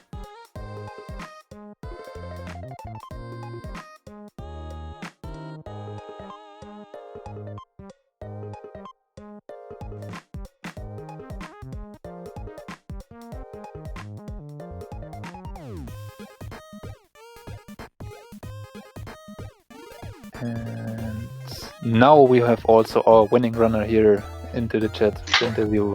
So hello. GG to you, Antissim. GG! Thanks. That Trinex. Oh yeah, that Trinix. Oh. So Yeah, you already spoke about it. So it was probably the most memorable point of the seat on your end. Talk us a bit about what went through your head there. And So I've done Master Electronics before, but with like save states and lots of health, lots of like potions and whatnot, and just taking it one hit at a time. My mentor Koi helped out a lot there. Talked me through the second phase, especially because that's the one I find the most troubling. Yeah. I don't want to fault Antissim here. But he asked me 6 days ago to be his mentor, and the next time I talked to him was right before this race started. Yeah, that's true. I've been a bit busy with he some didn't- stuff. He wasn't able to like set aside any time for us to work together. But just for anybody else in the tournament who may be listening, like don't be afraid to ask your mentor, "Hey, will you help me learn something? There's this part that's giving me trouble. Can you work it out with me? Can we do a practice seed, something like that?" There's all the mentors are here to help you. You don't have to wait until the race to talk to them for the first time. That's definitely on me, but just circumstances. Yeah, we're gonna work this as soon as we can to get you to be a Master Sword Trinex master.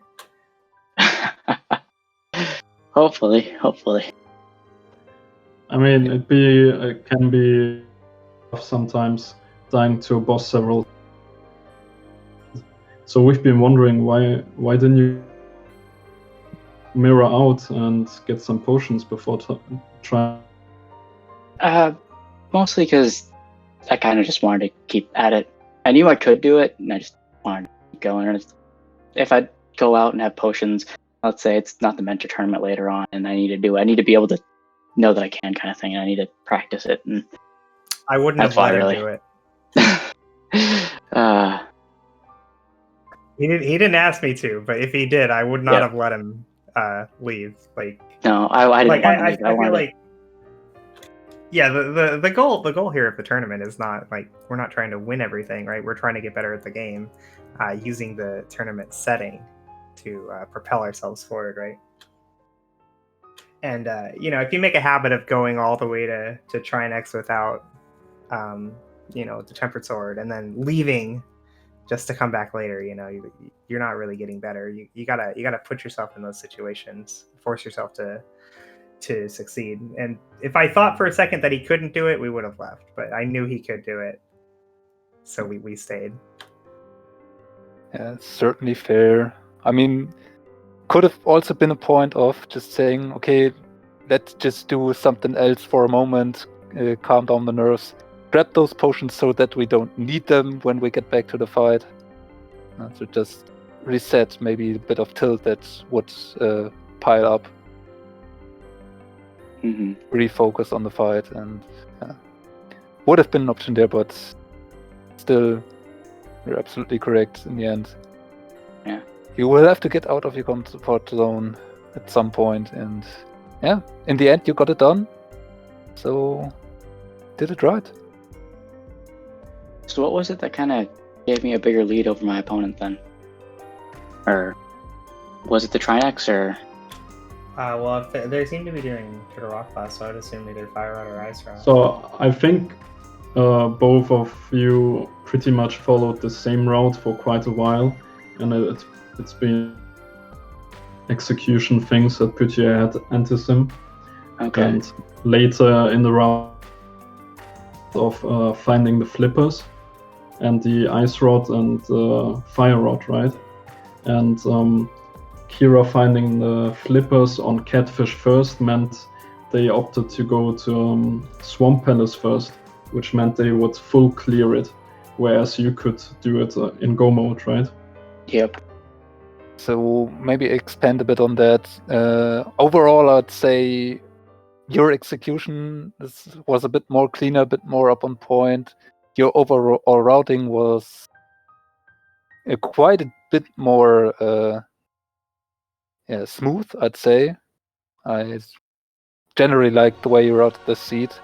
And one of the first things that put Kira a bit behind was she decided to head over and make an eastern dip before heading up the mountain. Oh, okay. And then after getting both bows up there, still decided to head back to kill Armor's Knights first before doing the eventual Aga play. So that was the first big time loss that came routing wise, and then from then on were a few small decisions, like you then deciding to go Hype Cave towards Digging Game, which gave you an early hook shot, which Kira did not get, but instead finding the mids first before finding the hook shot. Oh, yep.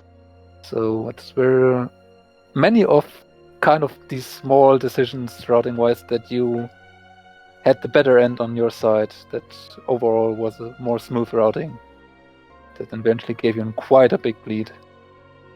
Okay, all right. Like I said, it was a combination of smooth It's a bunch of routing and execution still. Another interesting play, you went inside Hera, although it was a pendant, and you even checked the Firelock chest. So we've been wondering, did you just want to do it safely and check everything on the way?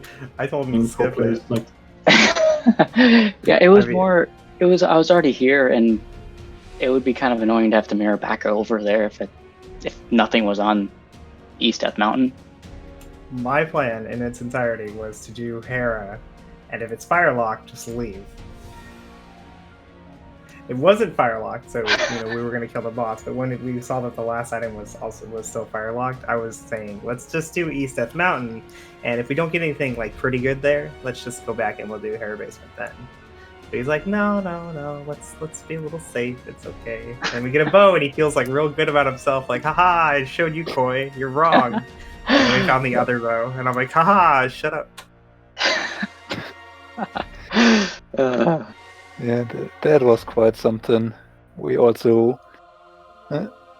we basically said since Kira was maybe more likely to just skip out on Hera first, maybe that bow or first bow location would hurt her, then you showed the second bow being there and said, well, it could be a blessing and a curse at the same time, because she may not be likely to get silvers, but in the end, Kira did decide to do Hera after the East Death Mountain. So I feel like got those that early in the game, the silvers were probably still a time save, even having to do Hera Basement with it, because like that saved a lot of time on Vitreous and Ganon. Also, the Ega climb. It doesn't save like a ton of time over like optimal play, but we're not optimal players here. No, definitely. Getting early silvers is really, really good, because they are just so convenient to use in many situations. And while they're not the optimal play, in most of the cases, they're still a pretty fast one and an easy to use one. So, yeah, early silvers, always a nice thing to have. So I do have to say, what's up with Ambrosia and Aghanim? They seem to love each other.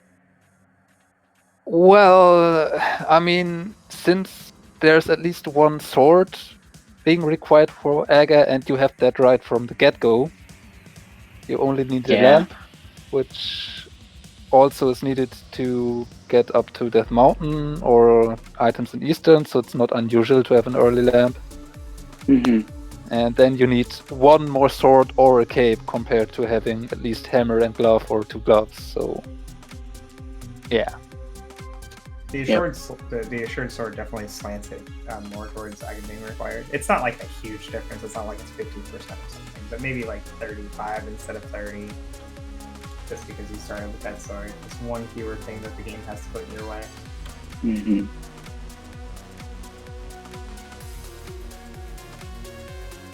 And yeah, I've also seen plenty of open seeds that turned out to be Aga seeds, and plenty of Ambrosia seeds that just gave you Dark World access. Fair. So it's just that a short sword does make it a bit more likely. And apparently the seeds in this tournament don't want to be nice. Clearly not.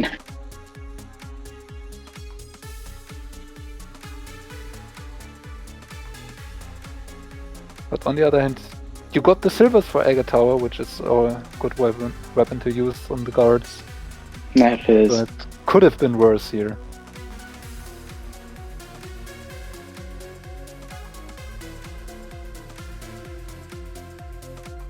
Yeah. Are there other things that you remember about your particular run through the seed? I mean, it wasn't the nicest seed with those mids on Bumper Ledge, but I feel like your routing led you to the items pretty smoothly, yeah. Yeah. Nothing too bad in it. Your getting the ice rod in Spy Cave there was probably the point where we're a bit happy. We don't have to search for that one particular. I was ecstatic. Like, Yeah, it was nice. If you do Pyramid Fairy, which we could have just done Pyramid Fairy before going up to Turtle Rock, and you have the Fire Rod. Like, there's no way we're not going in there without the Ice Rod, and because we killed Agab, we won't be able to save the portal after Spike Cave.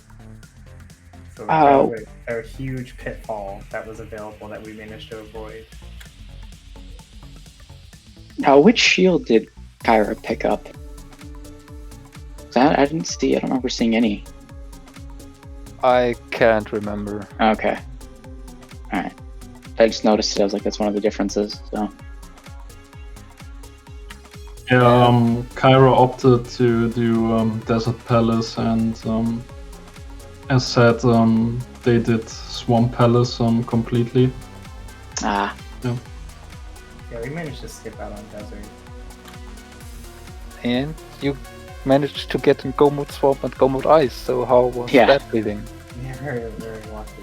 That felt really good. Finally took what I could actually do rather than Master Trinix. It's funny though, like, if it's not an Agassi, we don't do Catfish there when we did. Like, the only reason I was like, let's go Catfish is because saving and quitting put us in the Dark World. Yeah. Any other seed, like, we're going to Desert before that. Also, that Tempered Sword on Zora Ledge, that was the last thing I was going to check before going into Ice Palace, so... Yeah, I was about to ask about that one. Yeah, how unfortunate is it that that one was just there when you could have Catfish maybe done after Red Bomb? And then having it for Turtle Rock. Honestly, I probably wouldn't have gone up to Turtle Rock. Well, would have... Would that have put me in Go Mode? That actually would have put you in Go Mode. Okay, so yeah, if I'd gone to Catfish right after Pyramid Fairy... Nah, it's alright. It would be wrong to do that, though. Like, to say, okay, well, I can full clear this crystal dungeon that has 6 items that I have to do no matter what, but instead let's walk to Catfish. Like, I feel like that's definitely wrong. If I had said to do that, then I'm not helping you get better at the game, as routing wise.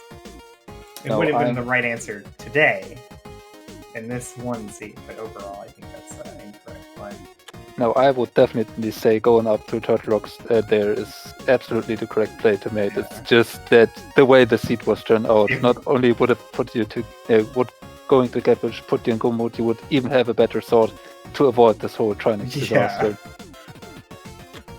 Yep. Although I like, if I had been routing, I wouldn't have got the Tempered Sword, because as soon as I saw the Clippers, like, oh, let's Go Mode, let's leave.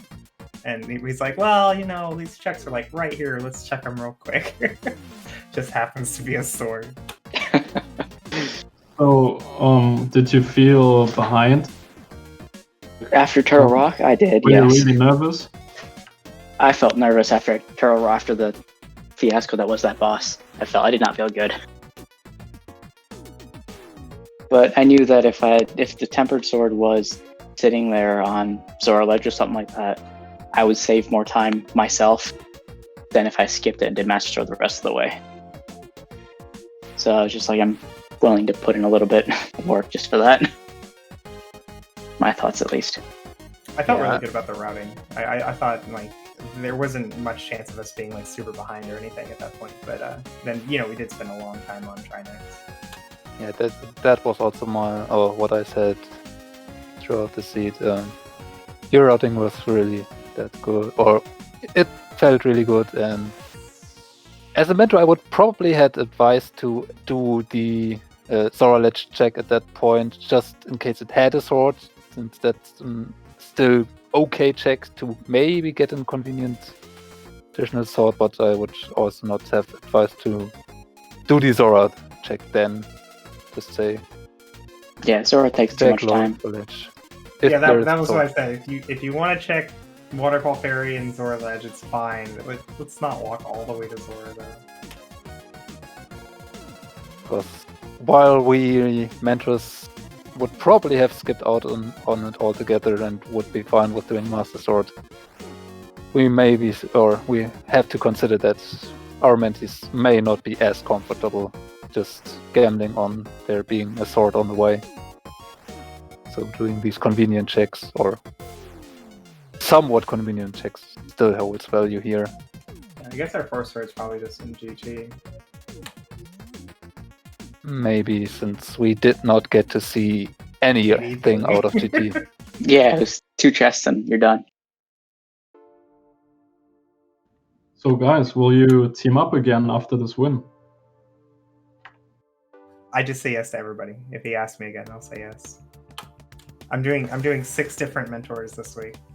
Yeah, you've been quite active, Koi. This was your 4th mentoring this week, right? I'm 1-3 now. With my first loss being to you guys, if I remember right.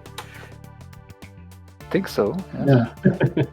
And me and Renderer, I think. Yep. Good old delay Ice Palace until it's no good. There's no other option anymore. Icebreaker's not that good.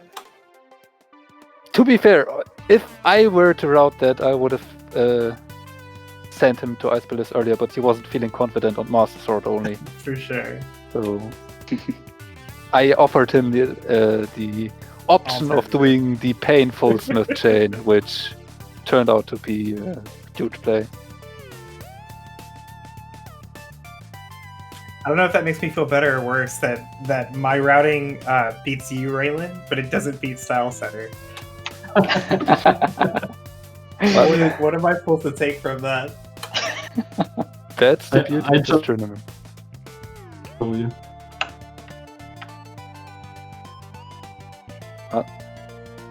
Kira, on the other hand, apparently not too, or does not really like the silver arrows, as we're not only seeing here a silverless cannon, even if it's not necessary, but Kira also did not opt for an immediate silvers fight on Vitreous.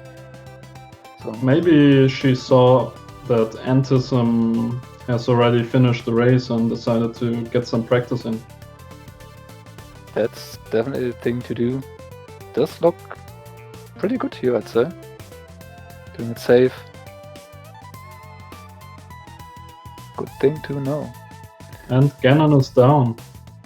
But yeah, I think as for you, Koi and Antissim, we talked about, I think, everything we had to. Are there any other things that you want to get off your chest? Or any things you want to direct to anybody? I want to thank my mentor. He did awesome. He was helped me a lot, especially in that track. Yep. Also, thanks to you guys and the tracking and the restreamer as well, because you guys are awesome. Just to literally anyone. Like I know, like today, Antissim is my mentee, but I will help anyone with anything at any time. You do not have to be afraid to approach me either in Discord DMs or ping me on on one of the Discord servers that I'm in, or just come to the stream and ask. I'm always happy to help people.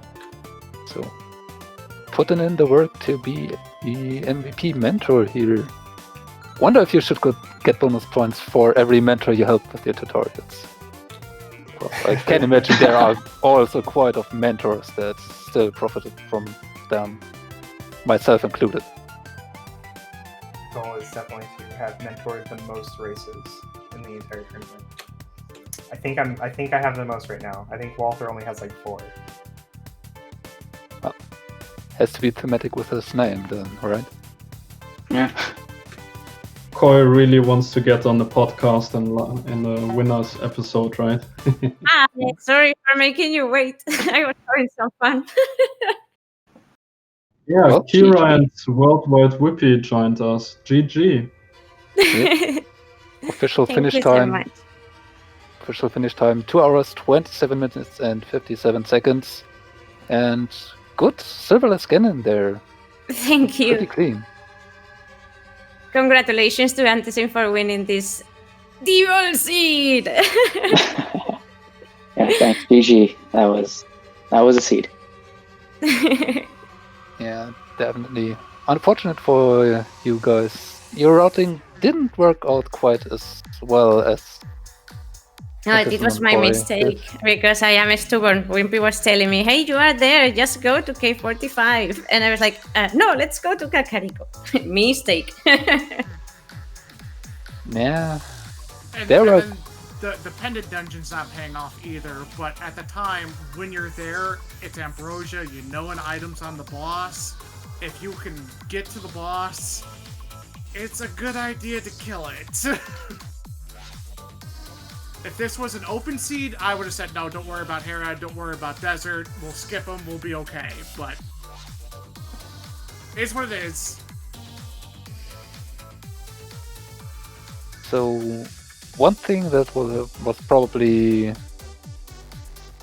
a thing that could be debated about was your pretty early dip into Eastern, considering this being Ambrosia, and you know that at least one item is Bolot.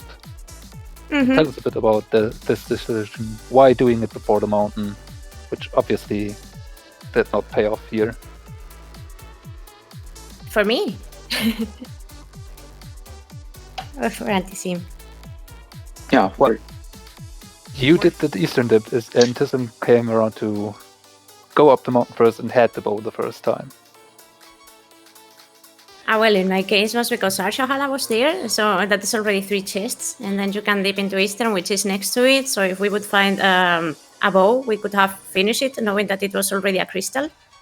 And if not, if we would have find maybe a glove, we would have our access to Dark World, and we wouldn't need to do Aga, which was the main idea of checking as much as possible before that. And also, I prefer to do that instead of just going to the mountain, because without a mirror, without a hammer, it was like no sense. The most you can do together in the mountain, the better. Well, I mean, we had hammer before we went up to the mountain. At least I did.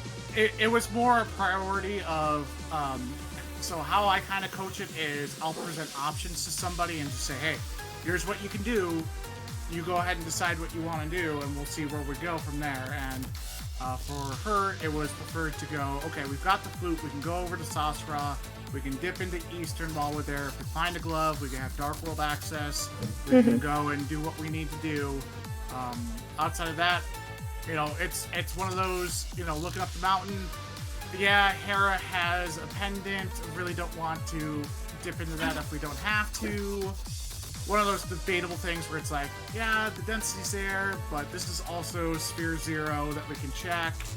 So, for her, just, you know, after we did South Shore and the Fake Flippers, I was like, okay, you got a couple different choices. You can go up the mountain, you can do Sasra and Eastern, whichever one you want to do, just go ahead and commit to what you're doing.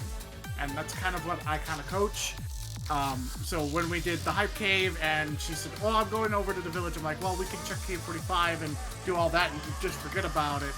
You know, that's one of the things that is like, okay, well, next time we know, go ahead and if you're committed to a route, just finish it out, and then we'll come back and start from a new beginning kind of deal. yeah, okay, that's absolutely fine. It's just the thing that is, or was curious to me, because you had the hammer and the mirror at that point, so you could have done Eastern Mountain with 8 checks compared to the 2 checks in Eastern. But then we had the 3 with Sasra, which is 5. Exactly. It was more in terms of numbers. And we were already next to it, so... Yep. Sure. So, and it's like when we were doing the Hype Cave thing, she's not super comfortable with the blind script yet, which is why I wanted to push her toward Dick Game K45 Stumpy first before doing Village of Outcasts, because I'm with Kira because we're familiar with each other. I'm trying to teach her the game and all that fun stuff. So it's one of those I know where she's kind of good at, and so if I present her with options, she kind of works better than me telling her, go to Death Mountain, go do all this stuff. So exactly. If I would have gone, for example, right after Pod to the Village of Outcast and to go for blind, probably I would have died and have to do it again and again and again, like 3-4 times till I could get it done. So the idea was doing first Hype Cave and then do the south of Kakariko. The problem is that I just had a weird brain fart, let's say, and I said, "Oh, density, Kakariko, let's go."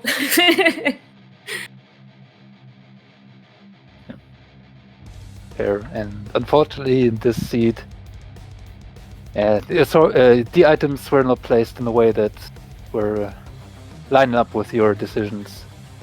Yeah. So And that happens. absolutely.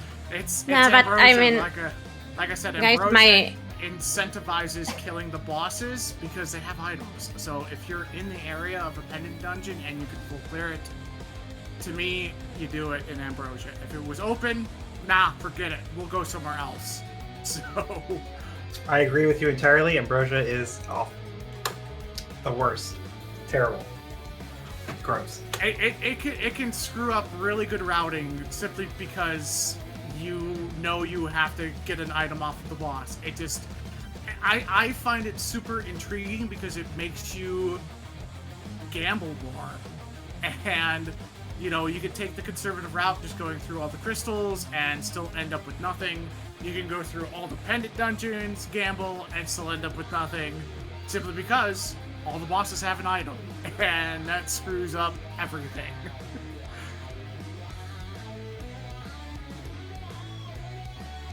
Ambrosia's like, it makes every pendant dungeon you go to worse than normal. And it sometimes makes crystals better. Yeah, well, personally, in my case, I am really a green player. I started playing 2 months ago, and 2 months ago, doing a seed like this was more than 8 hours. And right now, my average for this kind of seeds is around in the 3 hours plus. So having a sub 3 for me is a win already. Yeah, and it looked absolutely solid in most of the parts, so I think getting a sub 2 is not that far out of reach anymore. It may not happen in the Ambrosia weeks. She is Maybe. literally, she has sub 2s in her right now. She almost had one in the seed I gave her, and her biggest issue is getting confident in getting this stuff, which just simply comes with repetition and experience. So. Yep. Yes, I have big issues with Trinex, and I have big issues with Silver Ganon. That's why I decided to do it silverless. Okay, that's It's something you weird. do not hear often, that someone is more or does like doing silverless more than silvers. I take Yeah. that as a credit to my coaching. Yes, it's true. So- I mean, yeah, Can we that's expect you guys to team up again? Mm-hmm. Yeah, unfortunately, I am linked to her for the entire duration of this season of Mentor League, so... or more or less, she's stuck with me. But, I mean, that's by her choice, so... Well, that's great. It's nice. Runner and a mentor start getting to know each other and refine their education, right? This can be also really rewarding. Yeah, it is. I am a runner with really low self-esteem, and I have a lot of lack of self-confidence issues that affects my game directly. So having Wimpy constantly with me gives me real security when I am playing, because I don't feel like racing anymore. So, and he knows how to handle me. So it's not just the game technical coaching or explaining me how to do the stuff, but it's the mixture of everything in terms of being a coach. He calms me down, he gives me nice information, and he helps me to improve as a player and as how do I feel when I am playing, which is the full package. Oh, that's awesome. I just told him to shut up and play better every time he cried. But that's because you're somewhat of a jerk-boy. I'm just kidding. You're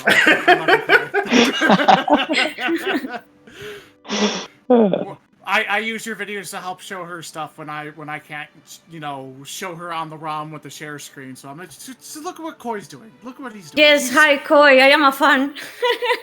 He's kind of good at this game. He's better than I am. So just go ahead and look at him.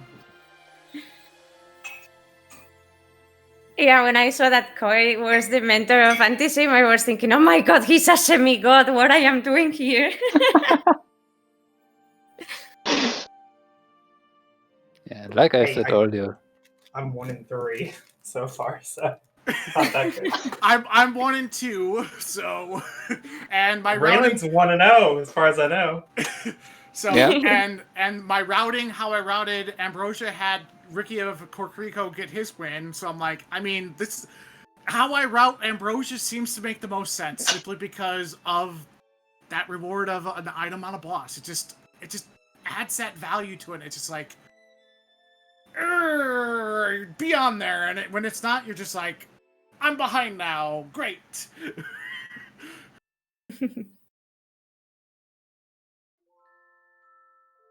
I think we have talked to pretty much anything about the seed, so if you have something else you want to tell us, let us know. Now is your chance. I think we should get to the end here, otherwise. Well, I just want to say Dunkashane to Raylan and Styles. I think that's Styles is what you want, or I don't know. Yeah. I'm bad with names. I'm sorry. And our tracker, I think, is Oro, correct? Or no, Nope. he's a restream, and Lauria. It's Lauria, yes. Okay, is our tracker. So thank you guys for doing the restream and putting this on the wonderful Go Mode podcast Twitch page and allowing us to show how good Kyradesu actually really is. And she's actually right there. Whether or not she wants to believe it, she's right there with being really good. I want to thank everybody that has been passing by to support me. Lauria for the tracker, Oro for the restream, and Roland and Style for commenting on this. Also the Go Mode podcast for organizing such a tournament where newbies like me can participate without feeling like, okay, what the hell are we doing here? And yeah, everybody that it's sharing support with every newie player that it's joining this amazing community. Can basically just echo what all of you said. Big thanks to you two runners, of course, for letting us participate in your race here, giving us an opportunity to talk over it and see how you can, or are you improving throughout the weeks here. It was great pleasure for me to have commentated this. I want to give a big thanks to our tracker, Lauria, for clicking those buttons, keeping us up to date on what you all did find. And of course, not only to Oro, who puts up this restream here and made all of this even possible here today, but also thanks to my co-commentator, Style Setter. Yeah.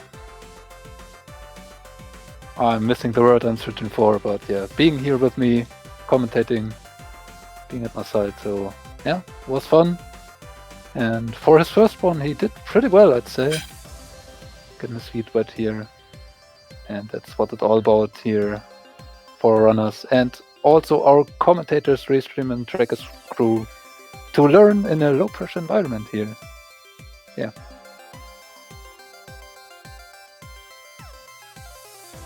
Yeah, thank you, Raylan.